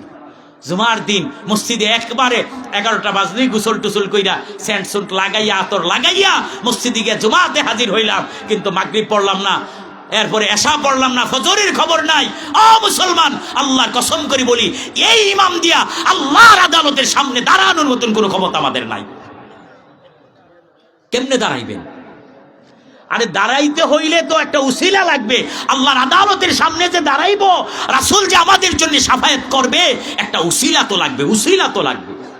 আমি মাঝে মধ্যে কথা বলতে গিয়া বলি, আপনাদের এদিকে কলেজ আছে কোন দিকে? কলেজ একবারে মৌলভীবাজার টাউনে। আচ্ছা, মনে করেন টাউনে আপনার গ্রামের কয়েকজন ছেলে পেলে মৌলভীবাজার পড়ে, তো আপনাদের গ্রামের যিনি চেয়ারম্যান বা মেম্বার আছে না, ওনার সাথে ওই কলেজের প্রিন্সিপালের আবার খুব ভালো সম্পর্ক। টাউনের মৌলভীবাজার টাউন শহরের প্রিন্সিপালের সম্পর্ক ভালো। তো এক ভাতিজা ফেল করছে, টেস্ট পরীক্ষা দিয়ে ফেল করছে। কি করছে? তো এইবার প্রিন্সিপালে করায় না, এই যে ফর্ম ফিল আপ করায় না, কয় না তুমি টেস্ট পরীক্ষায় ফেল করছো, ফর্ম ফিল আপ করানো যাবে না। তো এই ভাতিজা আইয়া মেম্বার সাহেবরে ধরছে, কয় চাচা আপনি না এই প্রিন্সিপালের সাথে খুব ভালো সম্পর্ক, আপনি একটু প্রিন্সিপালকে সুপারিশ করে দেন না, আমার ফর্ম ফিল আপটা করাই দিত। তো চাচাজি গায়, তো তোর কি সমস্যা, কি এর লিগে ফর্ম ফিল আপ করায় না? টেস্ট পরীক্ষা দিছিলাম, ফেল করছি আর কি। কয়টা ফেল করছো? 12টার নিচে 11টা, 12 সাবজেক্টে ফেল করছে। কয়টা? কথা কই না, কয়টা? আচ্ছা, কোন এই চাচা তার জন্য সুপারিশ করতে যাইব প্রিন্সিপালের কাছে? বরং 2টা লাথি ঠিকভাবে দিয়ে কইব, তুই বের হয়ে যাবে, এত 12টার নিচে 11টা ফেল করছো, তোর লিগে গিয়া আগে আমি বেজ্জতি হইতাম। ঠিক না? কথা বলেন ঠিক কিনা? আবার আরেক বেচারা, আরেকটা ছেলে এই পরীক্ষা টেস্ট পরীক্ষা দিয়ে একটা ফেল করছে। কয়টা? আইয়া এই মেম্বার সাহেবরে ধরছে, চাচা আপনি তো জানি আমার প্রিন্সিপালের সাথে খুব ভালো সম্পর্ক, আমার তো চাচা টেস্ট পরীক্ষার সময় জ্বর আসছিল, জ্বরের কারণে একটা পরীক্ষা ভালো দিছিলাম না, ফেল করে লাইছিলাম। চাচা আপনি যদি প্রিন্সিপাল স্যার একটু কইয়া দিতেন, প্রিন্সিপাল স্যার আমার ফর্ম ফিল আপটা করাই দিত। আমি কথা দিছি কাকা, আমার মাঝে নামাজ নাই, আমার মাঝে রোজা নাই, আমার মাঝে পর্দা বসিদা নাই, আমার মাঝে মা বাবার খেদমত নাই, আমার মাঝে হজ যাকাত নাই। এই চেহারা আর এই সুরত নিয়ে যদি হাসরের ময়দানে নবীজির সামনে গিয়া কই, ইয়া রাসূলুল্লাহ আজকে আমার জন্য সুপারিশ করবেন, পাইবেননি? কথা কয় না, সুপারিশ পাইবেননি। আল্লাহ রাসূল বলে দিবেন, সুবকান লিমান গায়রা বাদি, দূর হয়ে যা আজকে তোর আমার কাছ থেকে, যারা আমি নবী দুনিয়া থেকে আসার পর আমার সুন্নত মানুষ নাই, আমার আদর্শ মানুষ নাই, আমার সুন্নতকে তোরা পালন করস নাই, আজকে তোরা আমার উম্মত হতে পারিস না। সুবকান লিমান গায়রা বাদি, যারা আমি নবী চলে আসার পর অন্য কিছু ভাবে চলেছস, অন্য পথে চলেছস, আজকে তোদের জন্য আমার শাফায়াত নাই, আমার কাছ থেকে দূরে সরে যা। নবীজি যদি সুবকান বলে দূরে সরাই দেয়, আল্লাহর কসম করে বলি সেই দিন আমার আপনার জাহান্নাম ছাড়া উপায় থাকবে? আব্বা এই ওয়াজ তো শুনতেছি, কত জীবনে কত নামাজের ওয়াজ শুনলাম, কিন্তু মুসল্লি দি 5 জন, মুসল্লি দি 5 জন। মুসল্লি কোথায়? কোথায় নামাজিরা? কোথায়? নিজেকে প্রশ্ন করেন না যে এত বড় এক মসজিদ, এত বড় মহল্লা, অথচ ওয়াক্তে নামাজে 5 জন 6 জন। 5 জন 6 জন তো হয় বাবা একবারে অবসর টবসর থাকলে না, যদি বেশি শীতকাল হয়, শীতের রাত হয়, মাশাল্লাহ 5 জন থেকে 2 জন নাই। এত শীত গিয়া পারতাম না, ঠান্ডায় একবার অবস্থা খারাপ করে লাগবে। ঠিক নিও, বেশি ঠান্ডা পড়লে আরো 2 জন নাই। আর যদি বৃষ্টির দিন হয়, এই 3 জন থেকে আরো 1 জন নাই। বৃষ্টির দিন আরে তিসলা টিসলা হইলে আডু টাডু বেহা করে এলাম, দরকার নাই, অন্য সময় পরাম। আর যদি বৃষ্টিটার মাত্রা একটু বেশি হয় তাহলে আরো একজন নেই, থাকে কয়জন? কথা কই না, থাকে কয়জন? আর বৃষ্টিটা যদি তুফানের বৃষ্টি হইতে পারে, তুফান, ঝড় তুফান, তাহলে যেই একজন যায় এবারও চিন্তা করে আমি কি আর লাভ কি? আচ্ছা ইমাম সাহেব আর মুয়াজ্জিন কাম সেরা লাগ। এই হচ্ছে আমাদের অবস্থা, এই হচ্ছে আমাদের অবস্থা। আজকে মসজিদগুলো খালি পড়ে থাকে, মুসল্লি খুঁজে পাওয়া যায় না। কিন্তু হাটে যান, বাজারে যান, দোকানপাটে যেখানে যাবেন মানুষের অভাব নাই, কিন্তু মসজিদগুলোর দিকে তাকাইলে দেখা যায় মনে হচ্ছে যেন এই এলাকায় কোনো মানুষই নাই, মুসলমান তো দূরের কথা, কোনো মানুষই নাই। আমার ভাইয়েরা, আল্লাহর হাবিব সাল্লাল্লাহু আলাইহি ওয়াসাল্লাম এশারের নামাজ পড়বেন বলে কয়বার গোসল করলেন? কথা বলেন না, কয়বার? 3 বার গোসল করলেন। আয়েশাকে ডেকে বললেন, আয়েশা আমার শরীরে তুমি পাক পবিত্র হওয়ার জন্য পানির ব্যবস্থা করো, আমি গোসল করতে চাই। নবীজি 3 বার, তৃতীয়বার আবার গোসল করলেন, কাপড় চোপড় পরিধান করলেন, মসজিদে যাবেন বলে, জামাতে হাজির হবেন বলে উঠে দাঁড়াতে চাইলেন, কিন্তু নবীজি উঠতে পারলেন না। শরীরটা এত দুর্বল, এত দুর্বল, নবীজি দাঁড়াতে পারলেন না। আবার তিনি জমিনের মাঝে পড়ে গেলেন, বেহুশ হয়ে গেলেন। আমার ভাইয়েরা, দীর্ঘ সময় নবীজি আবার বেহুশ অবস্থায় ছিলেন। হুশ ফিরে আসার পর চতুর্থবারের মতন আল্লাহ রাসূল আয়েশাকে জিজ্ঞাসা করে, আয়েশা, হে আয়েশা, জামাত কি শেষ হয়ে গেছে? সাহাবারা কি বাড়িতে চলে গেছে? আয়েশা সিদ্দিকা ডাক দিয়া কই, ইয়া রাসূলুল্লাহ, ইয়া হাবিবাল্লাহ, আপনার একজন সাহাবীও নামাজ আদায় করে নাই, বাড়িতে যায় নাই, আপনার জন্য অপেক্ষায় অপেক্ষমান আছে, কাতারবদ্ধভাবে তারা সারিবদ্ধভাবে বসে আছে। আপনি কখন মসজিদে যাবেন, জামাতের সাথে নামাজ আদায় করাবেন? সুবহানাল্লাহ। আল্লাহ রাসূল বললেন, আয়েশা, আমার শরীরের যেই কন্ডিশন, মনে হয় না আজকে আমি জামাতে গিয়ে হাজির হতে পারবো। হে আয়েশা, একটা কাজ করো, বেলালকে খবর দাও, বেলালের সাথে আমার কিছু কথা আছে। হযরতে বেলাল আসলেন, বেলালকে খবর দেওয়া হলো। বেলালকে ডাক দিয়ে নবীজি বললেন, বেলাল, হে বেলাল, শরীরটা মারাত্মকভাবে অসুস্থ হয়ে পড়েছে, দুর্বল হয়ে পড়েছে, আমি জামাতে হাজির হতে পারছি না। হে বেলাল, তোমার মাধ্যমে আমি জানাতে চাই, আজকের এই এশারের জামাতের ইমাম যেন আবু বকর হয়ে যায়। কে হয়ে যাবে? কথা বলেন, কে হয়ে যাবে? আবু বকর। ওয়াজের ধারাবাহিকতা যদি যারা প্রথমে বসেছেন অবশ্যই মনে আছে, ওই আবু বকরের বন্ধু কালাদা ইবনে উসাইদ বলছিল যে তুমি তো মুহাম্মাদের জীবন ধর্ম গ্রহণ করে টাকা পয়সা ব্যবসা বাণিজ্য সব ক্ষতিগ্রস্তের মাঝে পড়ে গেছো, সবগুলো দান করে দিয়েছো মুহাম্মদকে, তুমি ক্ষতির মাঝে পড়ে গেছো। ও মুসলমান, আমি জানতে চাই, যেই আবু বকর আল্লাহর রাসূলের জীবদ্দশায় মসজিদে নববীতে ইমাম হয়ে নামাজ আদায় করেছেন, সেই আবু বকরের মর্যাদা কম না বেশি? কথা বলেন, কম না বেশি? কিন্তু তার বন্ধু কালাদা ইবনে উসাইদ কয়, তোমার তো দুনিয়ার জিন্দেগিও শেষ, ধ্বংসের মাঝে গেছো, তোমার আখিরাতও ধ্বংসের মাঝে গেছো। হযরত আবু বকর সিদ্দিক রাদিয়াল্লাহু তাআলা তার বন্ধুকে ডাক দিয়ে বলেছিলেন, আল্লাহর কসম করে বলি, যেই ব্যক্তি আল্লাহ রাসূলের হাতে হাত রেখে কালেমা পড়ে মুসলমান হয়ে যায়, ইমানদার হয়ে যায়, তার মর্যাদা দুনিয়াতেও বেশি, তার মর্যাদা আখিরাতেও। তা আবু বকরের মর্যাদা দুনিয়াতে কম না বেশি? আখিরাতে। আমার ভাইয়েরা, আবু বকর জবাব দিলেন, হে বন্ধু কালাদা, তুমি বলেছো আমার দুনিয়ার জিন্দেগি ধ্বংস, আখিরাত ধ্বংস। না না না, আমার দুনিয়াও ধ্বংস হয় নাই, আখিরাতও ধ্বংস হয় নাই।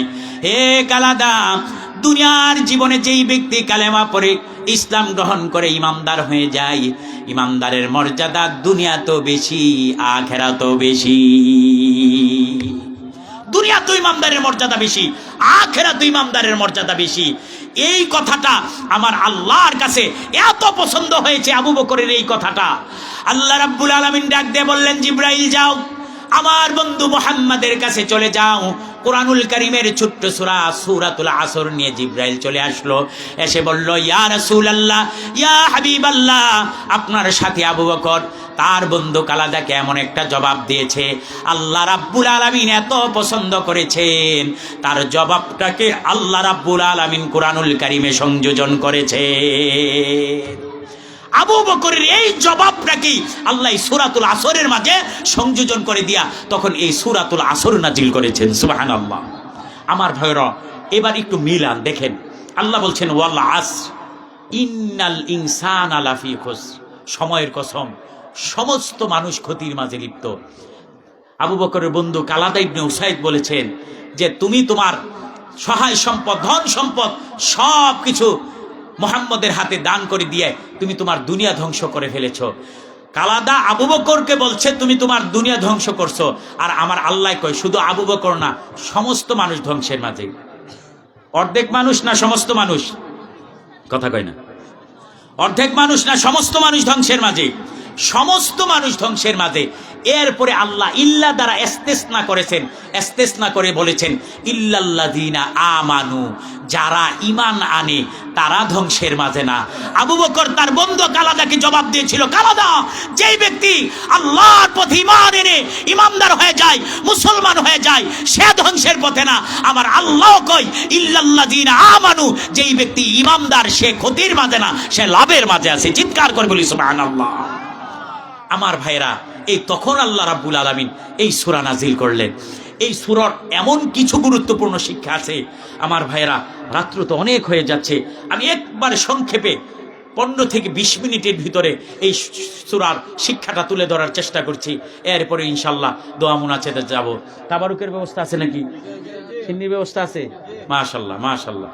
আমার ভাইরা, আল্লাহ রাব্বুল আলামিন প্রথমেই বললেন ওয়াল আসর, ওয়াটা ওয়ায়ে কসমিয়া। আল আসর শব্দ দ্বারা কি বুঝিয়েছেন তাফসিরে অনেক লম্বা ব্যাখ্যা এসেছে। 1 মিনিটে আমি যদি বলি, হযরতে কাইসান রহমতুল্লাহি আলাইহি বলেছেন আসর শব্দ দ্বারা আল্লাহ দিন এবং রাতকে বুঝিয়েছেন। হযরতে হাসান আল বসরি রহমতুল্লাহি আলাইহি বলেন যে না, যখন সূর্য যখন মাথার উপর থেকে পশ্চিম দিকে হেলে যেতে শুরু করে, এই মাথার উপর থেকে পশ্চিম দিকে হেলে যাওয়া পর্যন্ত এই সময়টাকে বলা হয়েছে আসরের সময় বা ওয়াল আসর।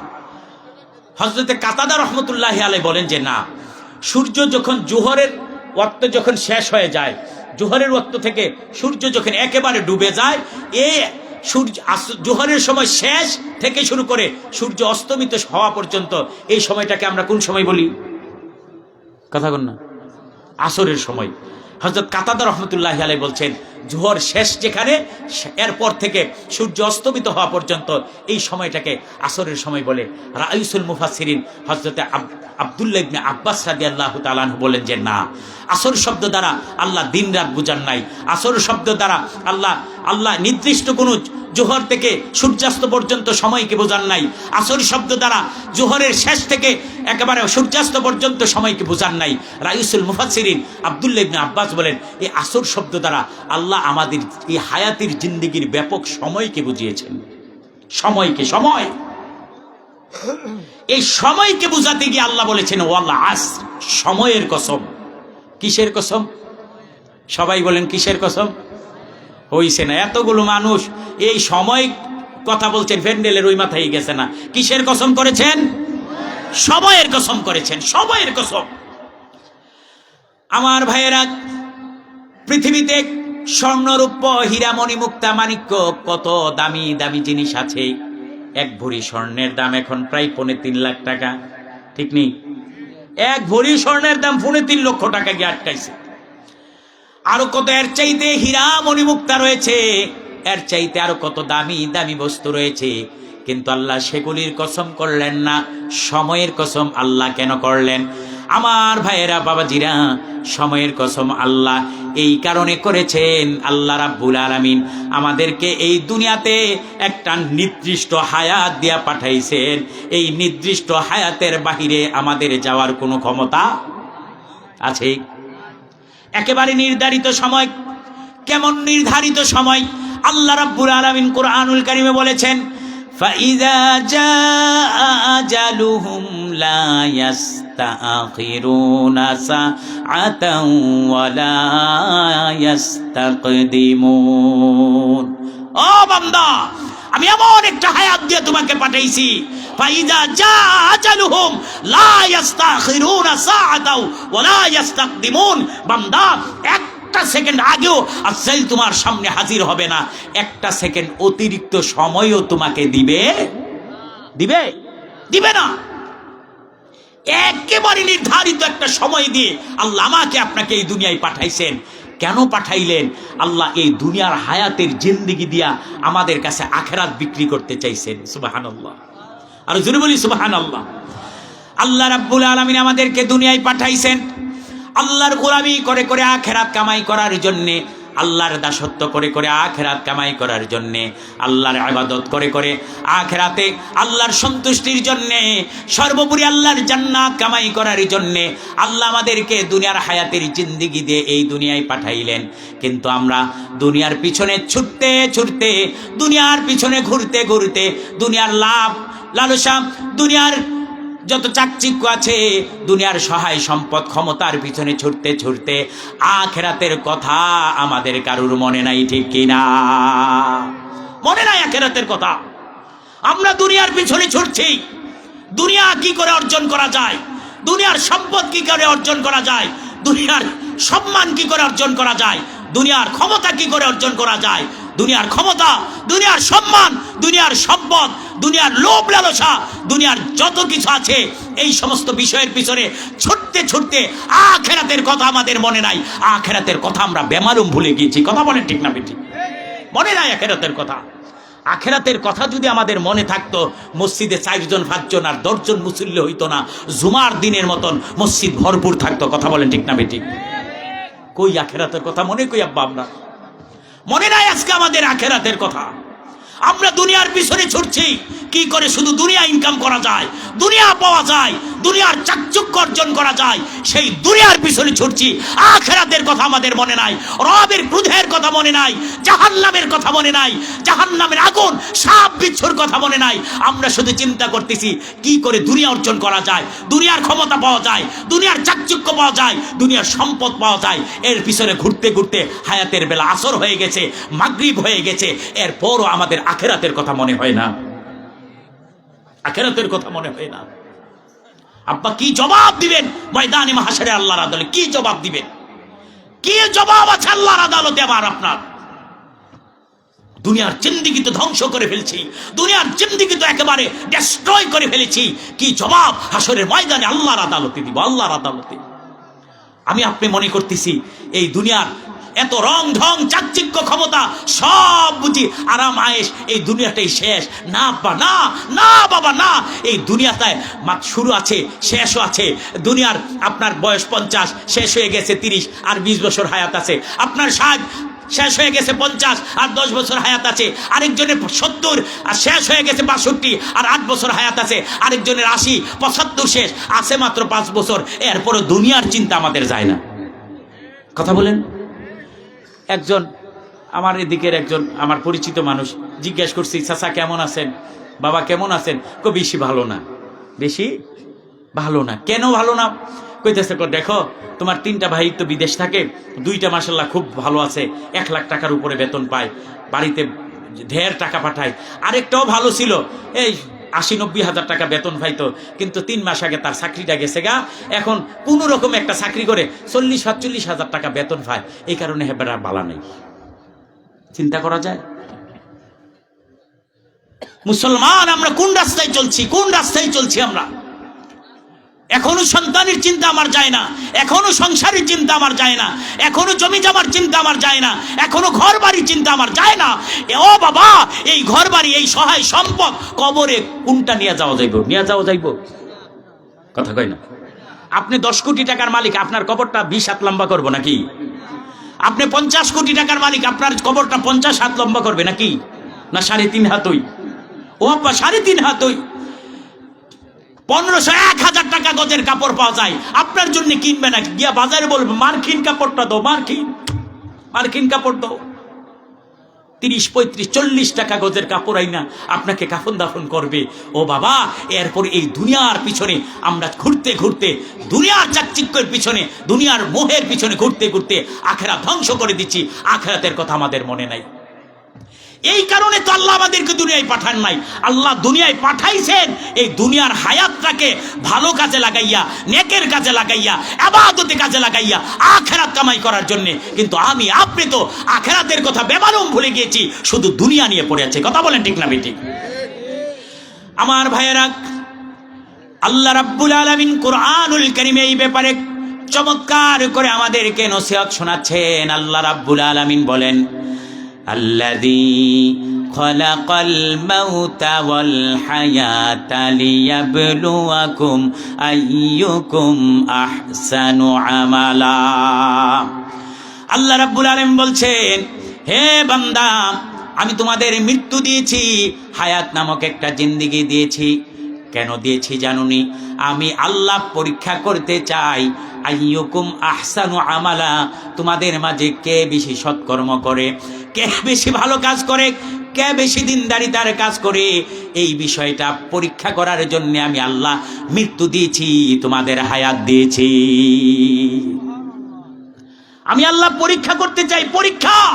কে বেশি ভালো কাজ করো, কে বেশি নেকের কাজ করো, কে বেশি দিনদারিতার কাজ করো। আমি আল্লাহ পরীক্ষা করার জন্য তোমাকে দুনিয়ায় পাঠাইছি, হায়াত দিয়েছি। এই হায়াত দিয়েছি দুনিয়ার বেড়াগিরি করার জন্য না, এই হায়াত দিয়েছি দুনিয়ার ক্ষমতা দেখানোর জন্য না, এই হায়াত দিয়েছি দুনিয়ার ভোগ বিলাসে মত্ত থাকার জন্য না। এই দুনিয়ার হায়াতটা দিয়েছি আইয়ুকুম আহসানু আমালা। আমি আল্লাহ পরীক্ষা করতে চাই, পরীক্ষা করতে চাই কে বেশি দিনদারিতা অর্জন করো, কে বেশি নেক কাজ করো, কে বেশি ইবাদত বন্দেগী করো। আইয়ুকুম আহসানু আমালা, কে বেশি সৎকর্ম করো, ভালো কাজ করো। এইগুলা পরীক্ষা করার জন্য আমি আল্লাহ মৃত্যু দিয়েছি, হায়াত দিয়েছি। চিৎকার করে বলি সুবহানাল্লাহ। কিন্তু কই, আমাদের তো মনে নাই, আমাদের আব্বা মনে নাই। আমরা বেমালুম ভুলে গিয়েছি, সব ভুলে গিয়েছি। আখিরাতের কথা, আল্লাহর ক্রোধের কথা বলে গিয়েছি, জাহান্নামের শাস্তির কথা বলে গিয়েছি, আখিরাতে হাসরের ময়দানের ভয়াবহতার কথা আমরা ভুলে গিয়েছি। আমরা শুধু দুনিয়া দুনিয়া দুনিয়া নিয়ে ব্যস্ত। কত ব্যস্ত! আমি চিন্তা করতেছি, আব্বা একটু খেয়াল করেন, আমি চিন্তা করতেছি আমার বাড়িতে ডুপ্লেক্স উঠছে, 2 তলা 3 তলা বাড়ি বানাইছি, আমি সফল হয়ে গেছি। আপনি চিন্তা করতেছেন আপনার 2টা ছেলে, একটা অস্ট্রেলিয়া থাকে, একটা ইউরোপ থাকে, আপনি সফল হয়ে গিয়েছেন। আরেক ভাই চিন্তা করতেছে আমি 20 বিঘা জমির মালিক হয়ে গিয়েছি, আমি সফল হয়ে গেছি। আরেকজন চিন্তা করতেছে আমার একটা ছেলে ইঞ্জিনিয়ার, একটা ছেলে ডাক্তার, আমি সফল হয়ে গিয়েছি। আরেক ভাই চিন্তা করতেছে আমি বড় বিজনেসম্যান, বড় ব্যবসায়ী, আমি সফল হয়ে গিয়েছি। আমি চিন্তা করতেছি আমি বড় বক্তা, আমি সফল হয়ে গিয়েছি। আরেক ভাই চিন্তা করতেছে উনি বড় চাকরিজীবী, উনি সফল হয়ে গিয়েছে। আল্লাহর কসম করে বলি, এই দুনিয়ার সমস্ত সম্পদ আমার রবের কাছে একটা মশার মাথা পরিমাণ কোনো মূল্যায়ন, কথা বল, আছে?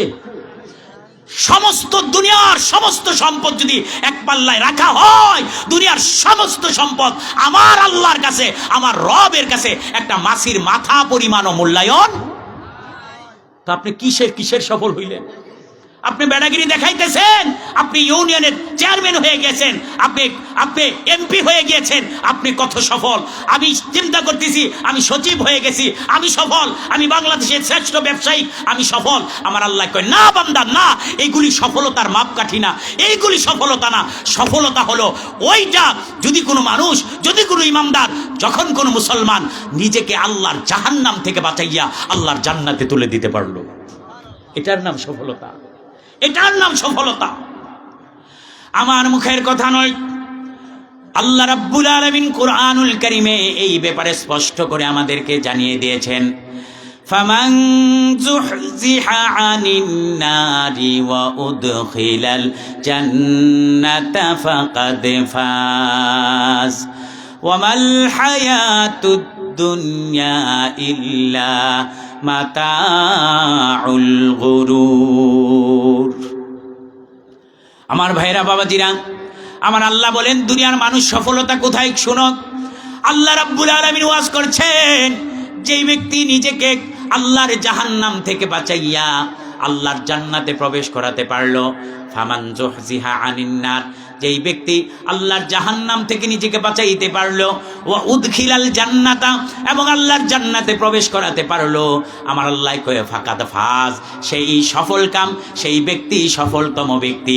দুনিয়ার চাকচিক্য, দুনিয়ার ক্ষমতা, সহায় সম্পদ কোনো কিছু সফলতা নয়। সফলতা হলো কোনো ব্যক্তি নিজেকে আল্লাহর জান্নাতে নিয়ে যাবে। সুবহানাল্লাহ। ও মুসলমান, সুতরাং আমরা সেই আল্লাহর সেই জান্নাতে যেতে চাই কি চাই না? কথা বলেন, চাই কি চাই না? এই যে 8-10 জন বলছে চাই, তারাই যাই, আপনারা বাকি তারা যাইতেন না? আমরা সবাই বলি চাই কি চাই না? কারা কারা চাই? দুইটা হাত তুলে আল্লাহকে দেখাই। নারায়ে তাকবীর, নারায়ে তাকবীর, নারায়ে রিসালাত, কোরআন সুন্নাহর আলো, আহলে সুন্নাত ওয়াল জামাত। আমার ভাইরা, আমার বাবাজিরা, দুনিয়ার সফলতা সফলতা নয়, দুনিয়ার চাকরি বাকরি ব্যবসা বাণিজ্য সফলতা নয়। সফলতা হলো আল্লাহর জাহান্নাম থেকে বাঁচাইয়া আল্লাহর জান্নাতে আপনি কি নিয়ে যাবেন। আমার আল্লাহ কয় ফাকাত ফাজ, সেই ব্যক্তি সফল কাম। ওয়ামাল হায়াতুদ দুনিয়া ইল্লা মাতাউল গুরুর, আমরা যেই দুনিয়ার পিছনে ছুটছি, আমার আল্লাহ কয় এটা একটা মরিচিকা, মরিচিকা, মরিচিকা। আমরা যেই দুনিয়ার আরামায়েশ, দুনিয়ার টাকা পয়সা, ধন দৌলত, ক্ষমতার পিছনে ঘুরছি, আমার আল্লাহ কই এইগুলা প্রকৃত জিনিস না, এইগুলি হচ্ছে মরিচিকা, মরিচিকা, মরিচিকা। মরিচিকা কি আব্বা বুঝেন? আপনাদের এদিকে জলাভূমি কোন দিকে? ধানি জমি কোন দিকে? বাম দিকে? আপনাদের ডান দিকে, আমার তো বাম দিকে, নাকি? আচ্ছা আব্বা, এই আপনি জলাভূমির এক পাশে দাঁড়াইলেন, রোদ্রে প্রচন্ড রোদ, আপনি যখন আরেক পাশের দিকে দূরে দৃষ্টি দিবেন, মনে হবে যেন পানির ঢেউ খেলছে, এরকম মনে হয় না? এটা হচ্ছে মরিচিকা। এটা কি? আরেকটু সহজভাবে যদি বলি, আপনি সিলেট শহরে রওনা দিয়েছেন, প্রচন্ড দুপুরবেলা, প্রচন্ড রৌদ্র পড়ছে, রৌদ্রের তাপ পিচ ঢালা রাস্তার মাঝে পড়েছে, আপনি গাড়ির বা বাসের সামনে বসেছেন, আপনি যদি রাস্তাটার উপর একটু দূরে দৃষ্টি দেন, মনে হবে যেন পানিতে পরে, পানি পরে রাস্তাটা ভিজে আছে, এরকম মনে হয় না? এটার নাম হচ্ছে মরিচিকা। আসলে সেখানে পানি পড়ছে রাস্তার? কথা কন না, পানি পড়ছে না, এটা মরিচিকা, মরিচিকা। আমার আল্লাহ কো বান্দা, যেই দুনিয়ার পিছনে তুমি ঘুরছো, এইটা আসল জিনিস না, এইটা হচ্ছে ওয়াল হায়াতুদ দুনিয়া ইল্লা মাতাউল গুরুর, এইটা চোখের ভেলকি ছাড়া, মরিচিকা ছাড়া আর কিচ্ছু না। অথচ আমরা দুনিয়াতে আইসা আখিরাতের কথা ভুলে গেছি, রবের কথা ভুলে গেছি, জাহান্নামের কথা ভুলে গেছি, জান্নাতের কথা ভুলে গেছি। এখন শুধু দুনিয়ার পিছনে ছুটছি, দুনিয়ার পিছনে। এই যে একটা নির্বাচন আইতেছে না? কথা কই না, আসতেছে নি? দেখবেন মারা মারি, কাদা কাডি, ফাড়া ফাড়ি, কত কিছু আছে না নাই? কথা বলেন না, আছে না নাই? নিজের গ্রামের, একই গ্রামের মানুষ একজন আরেকজনকে দেখলে দৌড়ানিতে, একজন আরেকজনের মাথা ফাটাইলায়, একজন আরেকজনের রক্তারক্তি করে, একজন আরেকজনের বিরুদ্ধে হামলা মামলা করে, আছে না নাই? কথা বলেন না, আছে না নাই? আরে দুনিয়ার একটু ক্ষমতার জন্য আপনি এরকম আরেক ভাইয়ের মাথা ফাটাইলেন, কি লাভ হইল আব্বা, কি লাভ হইল? এই কারণে আমি বলি, এই সমস্ত মাথা ফাটাফাটিতে যাওয়ার দরকার নাই, চুপ করে বসে থাকেন, যাকে যোগ্য মনে হবে তাকে গিয়ে ভোট দিয়ে আসবেন। আচ্ছা বলেন, আপনারা গ্রামে গ্রামে মারামারি করলেন, 2 গ্রাম মিল্লা উত্তর ভাড়া দক্ষিণ ভাড়া মারামারি কইরা, মার্ডার টাডার কইরা, হামলা মামলা, একবারে মামলা 144 দ্বারা 26 দ্বারা কি বুঝিও তো না পয়সা, এই তো মামলা হইল। আচ্ছা বলেন, যেই বেচারা এমপিতে দাঁড়াইছে তার কোনো লস হয়েছে? কথা কই না, লস হয়েছে কার? আপনারা রক্ত গেছে, মাইর খাইছে, কষ্ট পাইছে, মামলা লড়তাছে, লস হইল আপনার। কিন্তু যেই বেচারা ভোট দনের তাকে ভোট দিয়ে দিছেন, এ বেচারা এবার এমপি হয়ে গেছে, মন্ত্রী হয়ে গেছে, দুর্নীতি কইরা বিদেশে গাড়ি বাড়ি পর্যন্ত কইরা লাইতাছে। কথা বলেন ঠিক না বেঠিক? বিদেশে গাড়ি বাড়ি করতেছে, দেখছেন না? গত সরকারে একজন মন্ত্রী বিলে বাইরে বাড়ি করছে 257টা। শুনছেন নি আপনারা? 257টা বাড়ি। এখন তো হেবেসার ঠিকই বাহিরেও চলে গেছে, এই বাড়িগুলার ভাড়াও খাইব, বাড়িগুলা নিয়ে আরামসে ঘুমাইব। এই নেতার পিছনে যে হাতি নেতা, ছাতি নেতা, উফো নেতা, কুফো নেতা, জান নেতা সেতা খেতা আসিল ঘুরছে, এইগুলি এখন পলাতক। কথা বলেন না ঠিক কিনা? আরে কি হলো মুসলমান তোমার? তুমি কেন এই দুনিয়ার সামান্য রাজনীতির জন্য নিজেরা কেন মারামারি করবে, কেন রক্তারক্তি করবে, কেন একজন আরেকজনের বিরুদ্ধে মামলা হামলা করবে? কারণ এতে তোমাদের লস, আমাদের লস। নেতা যেই জায়গার সেই জায়গায় আছে, নেতার পদ আরো বাড়ে। কথা বলেন না? নেতার পদ বাড়ে, কিন্তু তোমার আমার মায়ের খেতে খেতে জান যায়, তোমার আমার টাকা পয়সা খরচ যায়। তোর বাপি বেটা চিন্তায় ঘুমাইতে পারে না, তুই যে এই গিয়া ফালাফালি কুদাকুদি করস, আর তুই গিয়া কইতাস আমি নেতা হইয়া যাম। তুমি নেতা হইবা? কষ্ট পাইতেছেন আপনারা? আও বুঝছি কষ্ট পাইতেছেন আপনারা। দাওয়াত দিয়ে আনছিলেন যে কুমিল্লাতে হুজুর আইব, আমরা ওয়াশ টোয়াশ করিয়া কান্দাইয়া হুতাইয়া লইব, এরপর বাড়িতে গিয়া ফজর নামাজি করতাম না, হুতাই এমন হুতাইয়া। এটার নাম ওয়াজ না আব্বা, এটার নাম ওয়াজ না। এই ওয়াজের মঞ্চগুলো এখন রং তামাশায় ভরপুর হয়ে গিয়েছে। আজকে আফসোস, ওয়াজের মঞ্চগুলো থেকে হেদায়েতের বাণী উচ্চারিত হয় না, সঠিক কথাটা উচ্চারিত হয় না। আমরাও গাঁও বাছাইয়া কোন রকমে চলে যাওয়ার চেষ্টা করি, নাইলে আগামী বছরে দাওয়াত বন্ধ। বুঝলেন না? বেশি উচিত কথা বলে আও না, হেবেডা কি আর ওয়াজ ভালো হয়েছে না, বাদ দাও হেবেডারে। তো আমরাও চিন্তা করি যে এই ওয়াজটা করলে আগামী বছর দাওয়াত হয়, সেইটা কইরা যায় আগামী বছর কনফার্ম করে গেলাম আর কি। ভাই সাহেব, এইরকম ওয়াজের দরকার নাই। যে ওয়াজ আমার আপনার জন্য ঈমান বাড়াতে পারলো না, আমল বাড়াতে পারলো না, আকীদার সংশোধন করতে পারলো না, আল্লাহর কসম সেই ওয়াজ যদি রাতের পর রাত, দিনের পর দিন, কিয়ামত পর্যন্ত আপনার হায়াত লম্বা হয় আর আপনি শুনতে থাকেন, এই কোনোটাই আমার আপনার জান্নাতে যাওয়ার জন্য কোনো ফায়দা হবে। সাবধান, আমি সাবধান করে যাচ্ছি, গ্রামে গ্রামে কোনো মারামারি কাটাকাটি করবেন না। যে যেই দল করেন ভোটটা গিয়া আস্তে করে দিয়াই পড়বেন, যাকে যোগ্য মনে হবে, যাকে ভালো মনে হবে। যেই লোকটা গেলে দুর্নীতি করবে না এরকম একজন মানুষকে গিয়া আলহামদুলিল্লাহ ভোটটা দিয়াই পড়বেন। কিন্তু নিজেরা মারামারি কাটাকাটি করবেন নাকি? কি আরে এখন না কইতেছেন না, বাইরে গেলে তো কইবেন যে হেতে কইলাম অ্যান্টিবায়োটিক গেছে তারে দুইরালাই তুইব। নাই নাই, মাশাআল্লাহ, মারহাবা কোন, আরো জোরে কোন মারহাবা। এই দরকারও নাই আব্বা, দরকারও নাই।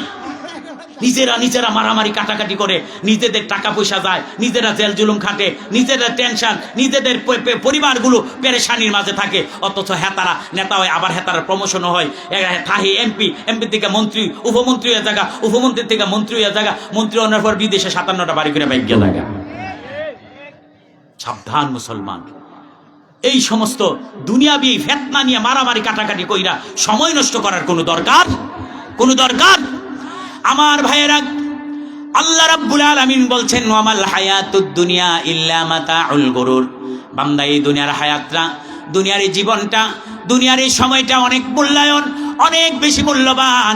এই দুনিয়ার এই সময়টাকে দুনিয়ার কাজে না ব্যয় করে যদি আখিরাতের কাজে ব্যয় করো, দুনিয়ার সময়টাকে যদি আল্লাহর ইবাদত বন্দেগীর মাঝে কাটাও, দুনিয়ার এই সময়টাকে যদি আল্লাহর ইবাদতের মাঝে কাটায় দাও, আমার আল্লাহ কয় বান্দা, দুনিয়ার জীবন তোর যত কষ্টেই কাটুক না কেন, আখিরাতে আমি আল্লাহ তোর জন্য জান্নাত রেডি করে রেখেছি।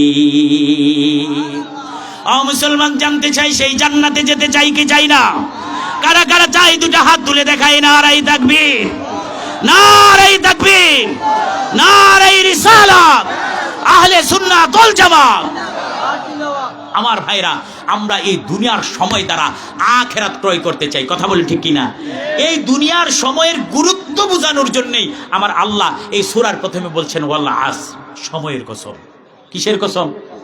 সময়ের কসম।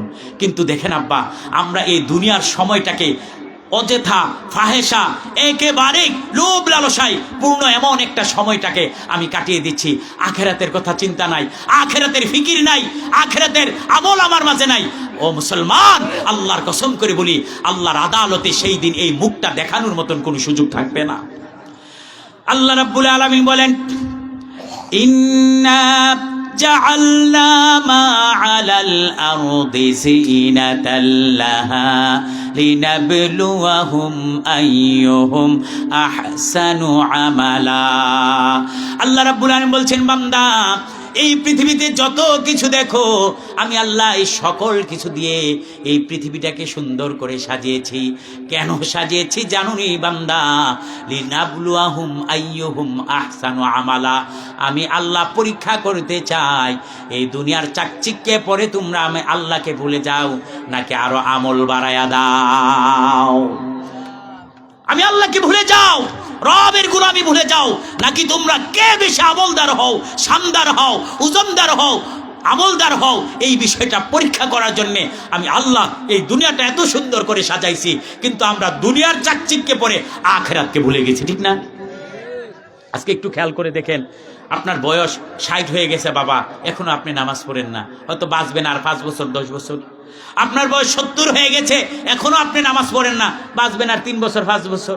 আমার বয়স 45 হয়ে গেছে, আমি এখনো নামাজ ধরতে পারলাম না, বাঁচবো আর 10 বছর 15 বছর। শেষ তো সময়, চলে তো যাচ্ছে, কিন্তু রবের গোলামিতে তো কাটাতে পারছি না, রবের ইবাদতে তো কাটাতে পারছি না। কি জবাব দিব? আজকে কারুর বেলা আসর হয়ে গেছে, কারুর সূর্য লাল হয়ে গেছে, ডুবো ডুবো অবস্থা, এরপর রবের গোলামি করি না, রবের কথা মানি না, রবের ইবাদত করি না। আমার চাইতে তোমার চাইতে এইরকম নিমক খারাপ, এইরকম জঘন্য পাপাচারী আর দুনিয়াতে কে হতে পারে, যেই এত নাজ নিয়ামত পাইয়াও রবকে চিনার পরও, রবকে জানার পরও রবের গোলামিতে কাটাইতে পারলো না। আমার চাইতে হতভাগ্য আর কে হতে পারে? কে হতে পারে? মসনবী শরীফে আল্লামা রুমি রহমতুল্লাহ আলাই একটা চমৎকার ঘটনা এনেছেন। আমার ভাইরা, ছোট্ট করে একবারে 2 মিনিটে বলি। একটা বোকা শিকারী, শিকারী আর কি, শিকারী পাখি শিকার করবে, কিন্তু শিকারীটা বোকা। শিকারীটা কি বোকা? আপনাদের ভাষায় কি বলে বোকাকে? বোকাকে কি বলে? বেকল।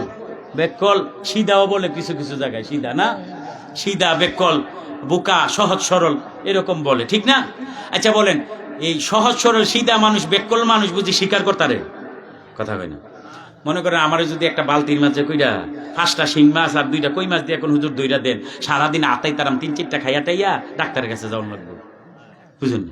আবার এইরকম মুফলাফেন দেখি মাশাআল্লাহ কিচ্ছু বোঝা যায় না, মাছ আছে না নাই, কখন ডুবাইয়া টুবাইয়া দেখি 1 বালতি মাছ ধরে লাগছে, আছে না? কারণ যে অভিজ্ঞ, বুকাট সুকা দেওয়া হয় না, এ বেকল টেকল দেওয়া হয় না। কিন্তু শিকারিটা কেমন? বেকল। শিকারিটা কেমন? বেকল। সে বের হইছে সকালবেলা পাখি শিকার করবে। খেয়াল করেন, প্রচন্ড রোদ, তো সে বাড়ি থেকে বের হইয়া দেখে মাথার উপর দিয়ে একটা পাখি উড়ে যাচ্ছে, পাখিটার ছায়া পড়ে আবার নিচে। যদি রোদের মাঝে উড়ে যায়, ছায়া পড়বে না নিচে? এবার সে চিন্তা করলো, এত রোদের মাঝে আমি আর দূরে যাব না, এই পাখিটাকেই শিকার করব। তার তীরদানি থেকে একটা তীর বার করলো, ধনুক নিয়ে তীর নিক্ষেপ করলো। ওই যে পাখি মাথার উপর দিয়ে উড়ে যাচ্ছে, ওই দিকে না, ওই যে পাখিটার ছায়া যেখানে পড়ছে, ছায়ার মাঝে তীর মারতেছে। কোন জায়গায়? ছায়ার মাঝে।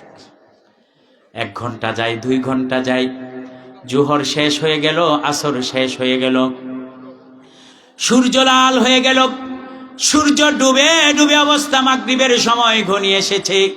ও মুসলমান উপস্থিত হাজিরিন, জানতে চাই, তার তীর শেষ হয়ে গেল, সময় শেষ হয়ে গেল, ক্লান্ত শ্রান্ত পরিশ্রান্ত হয়ে গেল, সূর্য ডুবে ডুবে অবস্থা, বাড়ির দিকে রওনা দিল। জানতে চাই মুসলমান, তার ব্যাগের মাঝে কয়টা পাখি আছে? হ্যাঁ, একটাও নাই। কেন নাই? কারণ তীর আসল জায়গার দিকে নিক্ষেপ করে নাই, মারে নাই। আবার আল্লাহ কয়, হে বান্দা, তোমারে পাঠাইছে আখিরাত কামাই করার জন্য, আর তুমি তো আখিরাতের ছায়া দুনিয়ার পিছনে ঘুরতে ঘুরতে সময় ব্যয় করছো। এই কারণে আল্লাহ রুমি বলেন, বোকা শিকারী যেমনি ভাবে আসর গড়িয়ে মাগরিব হয়ে গেলে বাড়ির দিকে ফিরলে দেখে তার ব্যাগের মাঝে কিচ্ছু নাই, আমরাও দুনিয়া দুনিয়া জপতে জপতে জপতে জপতে আখিরাতের দিকে একেবারে কবরের কাছাকাছি চলে আসি। কারুর হায়াত আসর, কারুর হায়াত মাগরিব আসরের অর্ধেক, কারুর সূর্য লাল হয়ে গেছে, কারুর ডুবে ডুবে অবস্থা। এরপরও আমরা যখন কবরের দিকে রওনা দিলাম, আমল নামার দিকে তাকাই দেখে শূন্য রয়ে গেছে। কথা বলেন ঠিক না বেটি? আমল নামা শূন্য। আমাদের অবস্থা সেই বোকা শিকারীর মতন হয়ে গিয়েছে। আমরা জানি কোন রাস্তায় চললে আল্লাহ সন্তুষ্টি, কোন রাস্তায় চললে আল্লাহ সন্তুষ্টি। আমরা জানি নামাজ পড়লে আল্লাহ খুশি, না পড়লে আল্লাহ অখুশি। আমরা জানি রোজা রাখলে খুশি, না রাখলে অখুশি। এরপরও আমরা রবের গোলামির মাঝে নাই, রবের দাসত্বের মাঝে নাই, রবের সন্তুষ্টির মাঝে নাই, নিজেদের ইচ্ছে মতো জীবন চালাচ্ছি। আমার আল্লাহ কয়, না বান্দা, আমি এই কারণে তোমাকে দুনিয়ায় পাঠাই নাই, আমি আল্লাহ দুনিয়ায় পাঠাইছি তোমায় আমার গোলামি করবে, ইবাদত করবে, বন্দিগি করবে। এই কারণে আল্লাহ সময়, যে এই যে সময়ের গুরুত্ব, এই যে সময়ের মর্যাদা, এই সময় এবং মর্যাদা, এই সময়ের গুরুত্ব বোঝানোর জন্যই আমার আল্লাহ সূরার প্রথমে বললেন, ওয়াল আসর, সময়ের কসম। কিসের কসম? আমার ভাইরা, এই সময়টাকে ভালো কাজে লাগানোর দরকার আসেনি? কথা বলেন, আসেনি? হাই হাই, একেবারে একটাই বেজে যাচ্ছে, কথা আর বাড়াচ্ছি না। আমার ভাইরা এতটুকু পর্যন্তই থাক। সময়ের কসম, সময়ের গুরুত্ব, সময়ের তাৎপর্য। ও মুসলমান, যে যত বুঝবেন, যে যত বেশি এই সময়টাকে ভালো কাজে লাগাইতে পারবেন, তার মর্যাদা আখেরাতে তত কম না বেশি? কথা কন না? আল্লামা সাহেব কেবলা ফুলতুলি রহমতুল্লাহ আলাইহি ইন্তিকাল করছেন। কত বছর হয়েছে কে কইতে পারবেন? হ্যাঁ, 18 বছর। কত বছর? 18 বছর হয়েছে।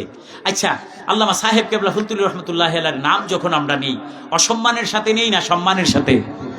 সবাই বলেন, অসম্মানের সাথে না সম্মানের সাথে? কেন সম্মানের সাথে নেন? আপনারা টাকা পয়সা দিয়ে গেছে, ঘর বাড়ি দিয়ে গেছে, ব্যাংক ব্যালেন্স দিয়ে গেছে, স্বর্ণের একটা চাকা দিয়ে গেছে, তারপরও 18 বছর হয়ে গেল এই মানুষটার নাম আমরা সম্মানের সাথে নেই, শ্রদ্ধার সাথে নেই। কেন নেই আব্বা? কেন নেই? কারণ উনি উনার দুনিয়ার হায়াতের জিন্দিগিটাকে আরাম আয়েশ ভোগ বিলাসে কাটাই যান নাই। দুনিয়ার হায়াতের জিন্দিগিটা মানুষের খেদমত, দ্বীনের খেদমত, কোরআনের খেদমতে লাগাই গেছেন। কথা বলেন ঠিক না বেটি? এই কারণে 18 বছর না, 118 বছরও যদি হয়ে যায়, পৃথিবীবাসী, বিশ্ববাসী, বাংলাদেশবাসী এই নামটাকে সম্মানের সাথে, শ্রদ্ধার সাথে স্মরণ করবে। কথা বলেন ঠিক না বেটি? কিন্তু আমার মতন, আপনার মতন, আব্দুল করিম, আব্দুর রহিম, আব্দুল সাত্তার কত পরে আছে গ্রামেরই। এই গ্রামেই কত মানুষ গেছে। 50 বছর আগে একটা মানুষ মাত্র মারা গেছে, 50 বছর আগে, তার নামটাও আমরা কেউ জানি না। কথা বলেন। আর এত দূরে জায়গা, এখানে যদি জিজ্ঞাসা করি যে দাদা মারা গেছে 50 বছর আগে, দাদার কবরটা কোথায় আছে, কেউ বলতে পারবেন নি? বলতে পারবো না। দাদার কবর কই আছে বলতে পারবো না। আমার ভাইরা, কিন্তু উনারা উনাদের জীবনটাকে কোরআনওয়ালা বানাই গেছে, নুরানি বানাই গেছে, আল্লাহর সন্তুষ্টির উপর তারা চলে গিয়েছে। এই কারণে 18 বছর না, 118 হলেও তাদেরকে আমরা সম্মান দিব, সম্মানের সাথে, শ্রদ্ধার সাথে তাদের নাম স্মরণ করব। একটাই কারণে, তারা দুনিয়ার হায়াতটাকে দ্বীনের কাজে লাগাইছে, ইবাদতে লাগাইছে। কথা বলেন ঠিক না বেঠিক? তাহলে দ্বীনের কাজে লাগাইলে দুনিয়াতেও লাভ, আখিরাতেও লাভ। আমার ভাইরা, বাবাজিরা, আমরা দুনিয়ারও লাভ চাই। রব্বানা আতিনা ফিদ দুনিয়া হাসানা ওয়া ফিল আখিরাতি হাসানা। আল্লাহই তো দোয়া শিখাইছেন, আল্লাহ দুনিয়ার কল্যাণ আমাকে দান করো, আখিরাতের কল্যাণ আর মুক্তি দান করো। আমিন বলেন, আরো জোরে বলেন আমিন।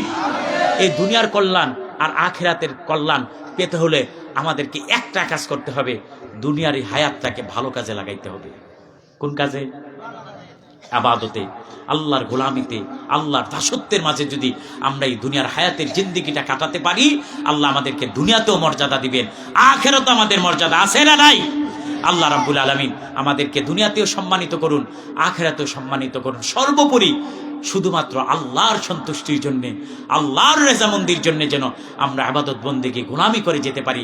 আল্লাহ সেই তৌফিক আমাদের প্রত্যেকটা মানুষকে দান করুক। সবাই বলেন আমিন। সাল্লাল্লাহু আলা সাল্লাল্লাহু আলাইহি সাল্লাল্লাহু আলা মুহাম্মাদ সাল্লাল্লাহু মুহাম্মাদ কি আমদ সিরাজাম মুনীরা বা মুমিন কাফির বাশিরান নাযীরা সাল্লাল্লাহু আলাইহি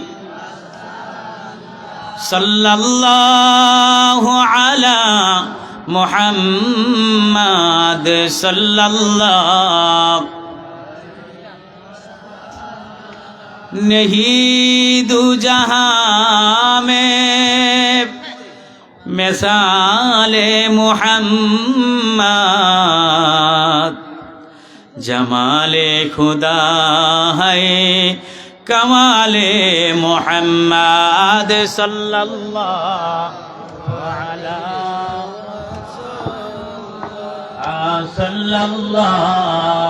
अलैहि सल्लल्लाहु अला मुहम्मद محمد صلى الله عليه يا نبي سلام عليك يا رسول سلام يا حبيب سلام عليك صلوات الله يا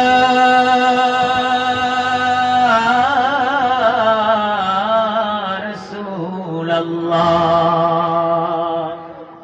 ويا حبيب الله مدينة অলি গলিতে মন যে চায় ঘুরিয়া বেড়াইতে কবে যে যাব মদিনা মনে তো আর যে মানে না ইয়া নবী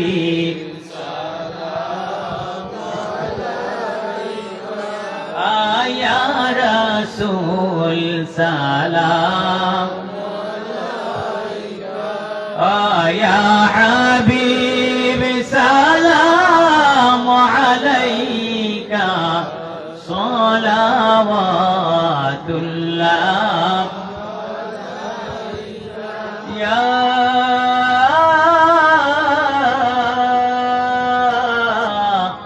رحمة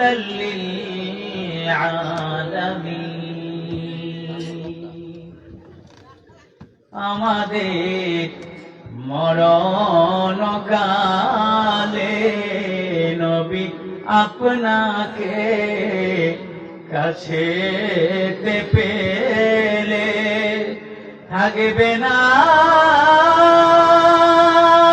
মরণ যন্ত্রণা আশিকদের এটাই কামনা ইয়া নবী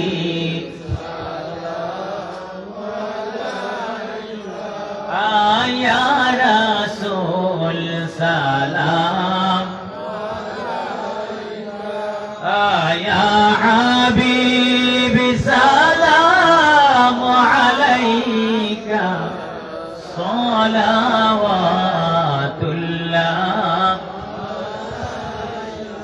بلغ العلا بكماله كشف التجى بجماله حسنت جميع خصاله صلوا عليه وآله بلغ العلا بكماله كشف التجى بجماله حسنت جميع خصاله صلوا عليه وآله সকলে বলেন আলহামদুলিল্লাহ। হইছেন আব্বা, সবগুলো মানুষ এত দীর্ঘ রাত পর্যন্ত আল্লাহর গোলামি করলাম, বসে বসে সন্তুষ্টি অর্জন করার চেষ্টা করলাম। সেই মহান রবের দরবারে শুকরিয়ার দরকার আসেনি? সবাই বলেন আসেনি? একটা জবানও বন্ধ রাখবেন না, সমস্ত জবানগুলো খুলে উঁচু করে কৃপণতা ছেড়ে বখিলি ছেড়ে পুরুষিচিত কণ্ঠে, আমরা এখানে সবাই নারী না পুরুষ? এই পুরুষের আওয়াজ মনে হয়েছে নারীর এরকম, নারী না পুরুষ? সুতরাং সেই পুরুষ সূচিত কণ্ঠে সেই মহান মনিবের শুকরিয়া আদায় করছি, উচ্চ কণ্ঠে বলছি আলহামদুলিল্লাহ। আলহামদুলিল্লাহ। আমাদের আজকের মাহফিল শেষ পর্যায়ে চলে এসেছে।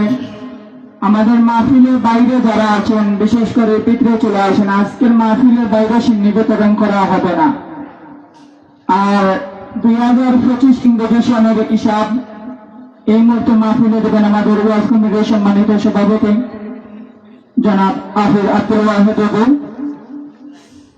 আজকের হিসাব দেওয়ার জন্য কমিটি থেকে পক্ষ থেকে অনুরোধ জানাচ্ছি। আর আপনারা লাইন সোজা করে বসবেন, যাতে আমরা সিন্নিগুলো শৃঙ্খলাভাবে বাড়তে পারি আশা করে আমার বক্তব্য এখানে শেষ করি। আসসালামু আলাইকুম।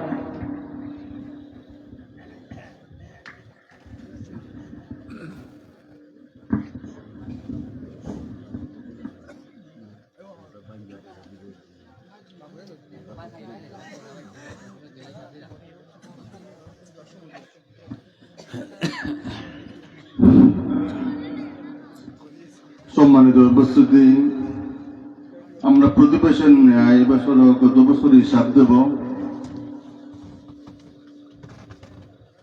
তার আগে জানতে চাই আজকের এই মাহফিল উপভোগ করে আলোচনা কোন হাদিসের আলোচনা শুনে আপনারা খুশি না বেজার? এই মাহফিল চলবে প্রতি বছর আলহামদুলিল্লাহ। আমাদের 2025 গ্রাম থেকে ছাতা উঠে প্রবাসী যারা অনেকে ছাতা দেন, সবার নাম বলবো না, সংক্ষেপে বলবো। 1,70,900 টাকা আয়, 1,58,900 টাকা পায়, 12,000 টাকা অতিরিক্ত।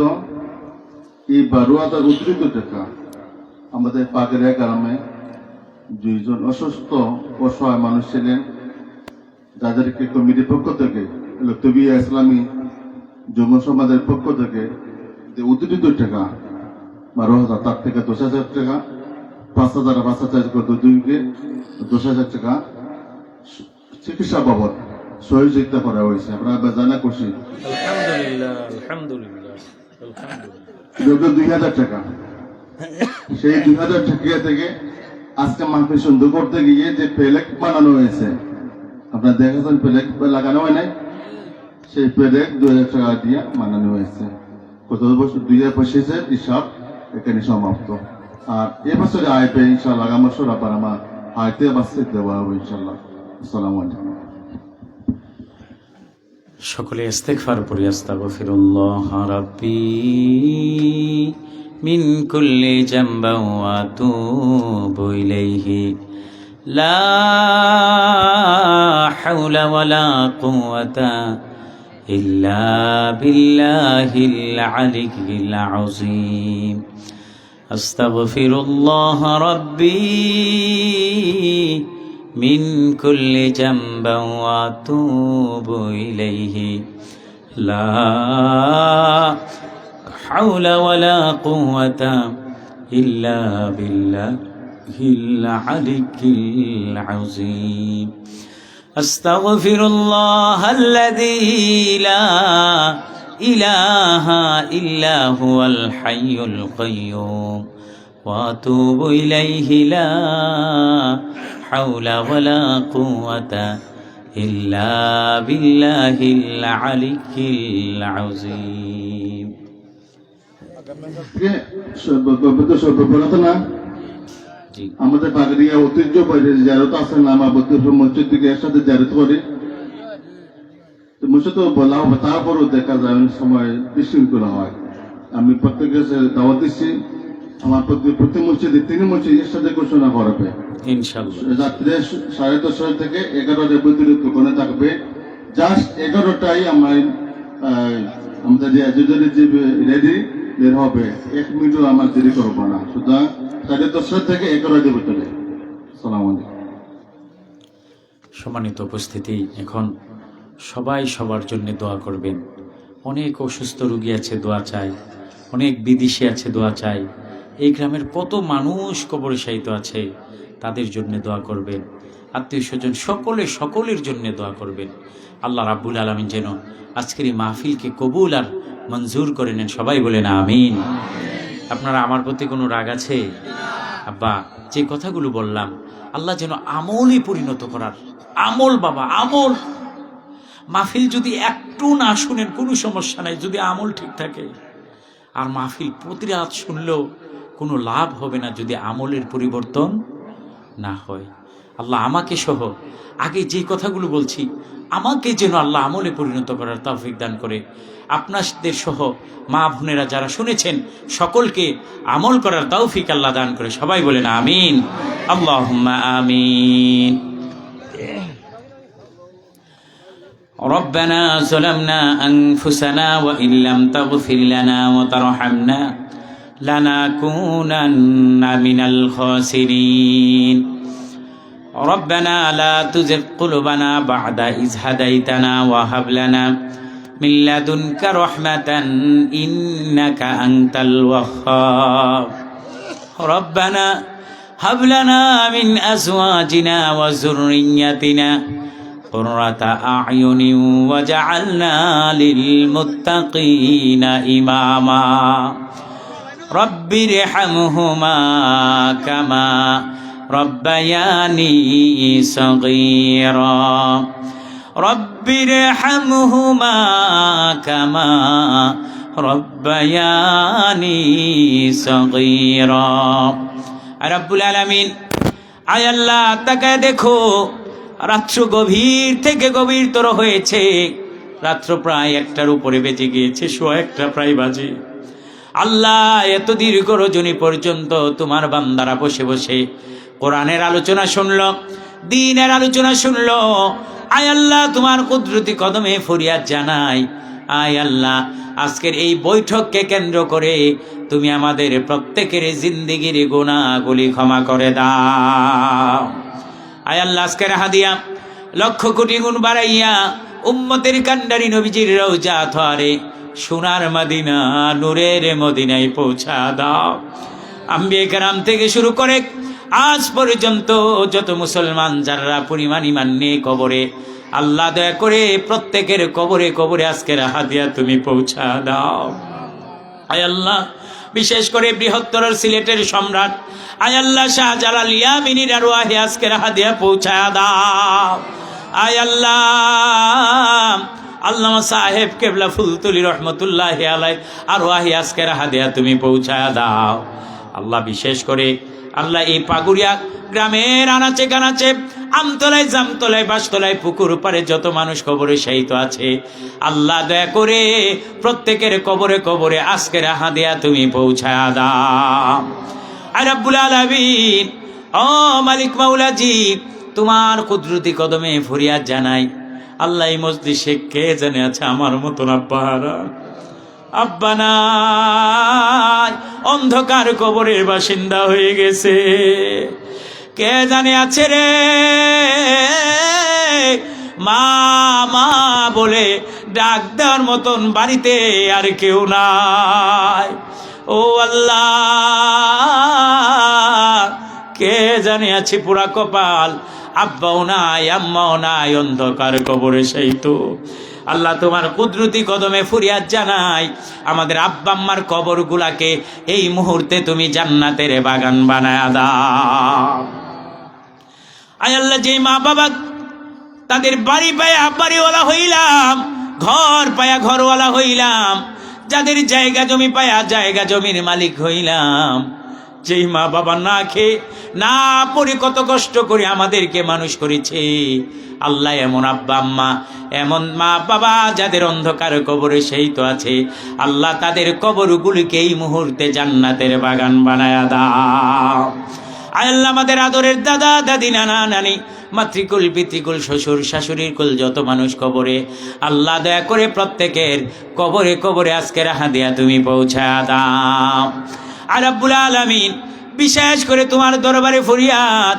যারা টাকা দেয়া পয়সা দেয়া যুক্তি বুদ্ধি পরামর্শ দিয়া এই বাগানে সাজিয়েছে মালিক আজকে দীর্ঘ বছর যাবত 15 বছর যাবত এই মাহফিল আয় রব্বুল আলামিন তোমার দরবারে ফরিয়াদ প্রথম মাহফিল থেকে শুরু করে আহারে কত মানুষ জানে কবরে শায়িত হয়ে গেছে প্রথম দ্বিতীয় তৃতীয় পঞ্চম দশম মাহফিলে ছিল কিন্তু আমাদের মাঝে নাই ও মালিক তোমার দরবারে ফরিয়াদ জানাই আমাদের প্রথম মাহফিল থেকে এই পর্যন্ত যত মানুষ উপস্থিত ছিল কিন্তু আজকে নাই কবরে শায়িত আল্লাহ দয়া করে আজকের হাদিয়া তাদের কবরে তুমি পৌঁছায়া দাও আর রব্বুল আলামিন যারা টাকা দেয়া পয়সা দেয়া যুক্তি বুদ্ধি পরামর্শ দিয়া আয় আল্লাহ এই মাহফিল সাজালো এই বাগান সাজালো আল্লাহ প্রত্যেকের আমল নামাই সদকায়ে জারিয়ার সওয়াব তুমি দান করে দাও আর রব্বুল আলামিন বিশেষ করে এই গ্রামের যত প্রবাসী ভাইয়েরা আছে আল্লাহ কত কষ্ট করে প্রবাসের জমিনে নিজে 12-14 ঘন্টা ডিউটি করে, নিজের রান্না নিজে করে, নিজের কাপড় চোপড় নিজে ধয়, তারপর পরিবারের সুখে রাখার জন্য এত কষ্ট করে টাকা পাঠায়। সেই টাকার অংশ দিয়ে আমরা মসজিদ, মাদ্রাসা, মাহফিল, আল্লাহ, ইতিমখানা, ঈদগাহ, কবরস্থান ভালো কাজে লাগে। আল্লাহ ফরিয়াদ জানাই, আমার যেই ভাইরা প্রবাসে আছে এই এলাকার, এই গ্রামের, আল্লাহ তোমার হাতে সুপর্দ করে দিলাম। আল্লাহ তুমি সকলের জামিন আর জিম্মা তুমি হয়ে যাও। আল্লাহ আমার সামনে অসংখ্য মুরব্বী বাবারা বসে আছে, আয় আল্লাহ ফরিয়াদ জানাই, আমার এই মা বাবাদের নেক হায়াত, সুস্থতার হায়াত তুমি দান করে দাও। আমার সামনে শত শত হাজার হাজার যুবক বসে আছে, ও আল্লাহ এই যুবকগুলাকে আখেরি জামানার ফিতনা থেকে বাঁচাইয়া তোমার নুরানি কোরআনি ইমানি জিন্দেগি তুমি তাদেরকে নসিব করে দাও। আয় আল্লাহ, আয় রাব্বুল আলামিন, এই বছরের জন্য এখনই তো এই মাহফিল সমাপ্ত হয়ে যাচ্ছে। আল্লাহ জানি না আগামী বছর আস্তে আস্তে কে জানে কবরের যাত্রী হয়ে যায়, কে জানে আমাদের মধ্য থেকে চলে যায়, কে জানে চিরবিদায় নিয়ে যায়। ও মালিক, সেই সময়টা যদি আমারও হয়, আয় আল্লাহ সেই কঠিন সময়ে তোমার হাবিবের নুরানি চেহারাটা আমাদের চোখের সামনে তুলে ধরে জবানে জারি করে দিও ইমানি কালমা লা ইলাহা ইল্লাল্লাহু মুহাম্মাদুর রাসূলুল্লাহ সাল্লাল্লাহু আলাইহি ওয়াসাল্লাম। আমার ভাইরা, বাবাজিরা, কষ্ট দিলাম আপনাদেরকে। আসসালাম।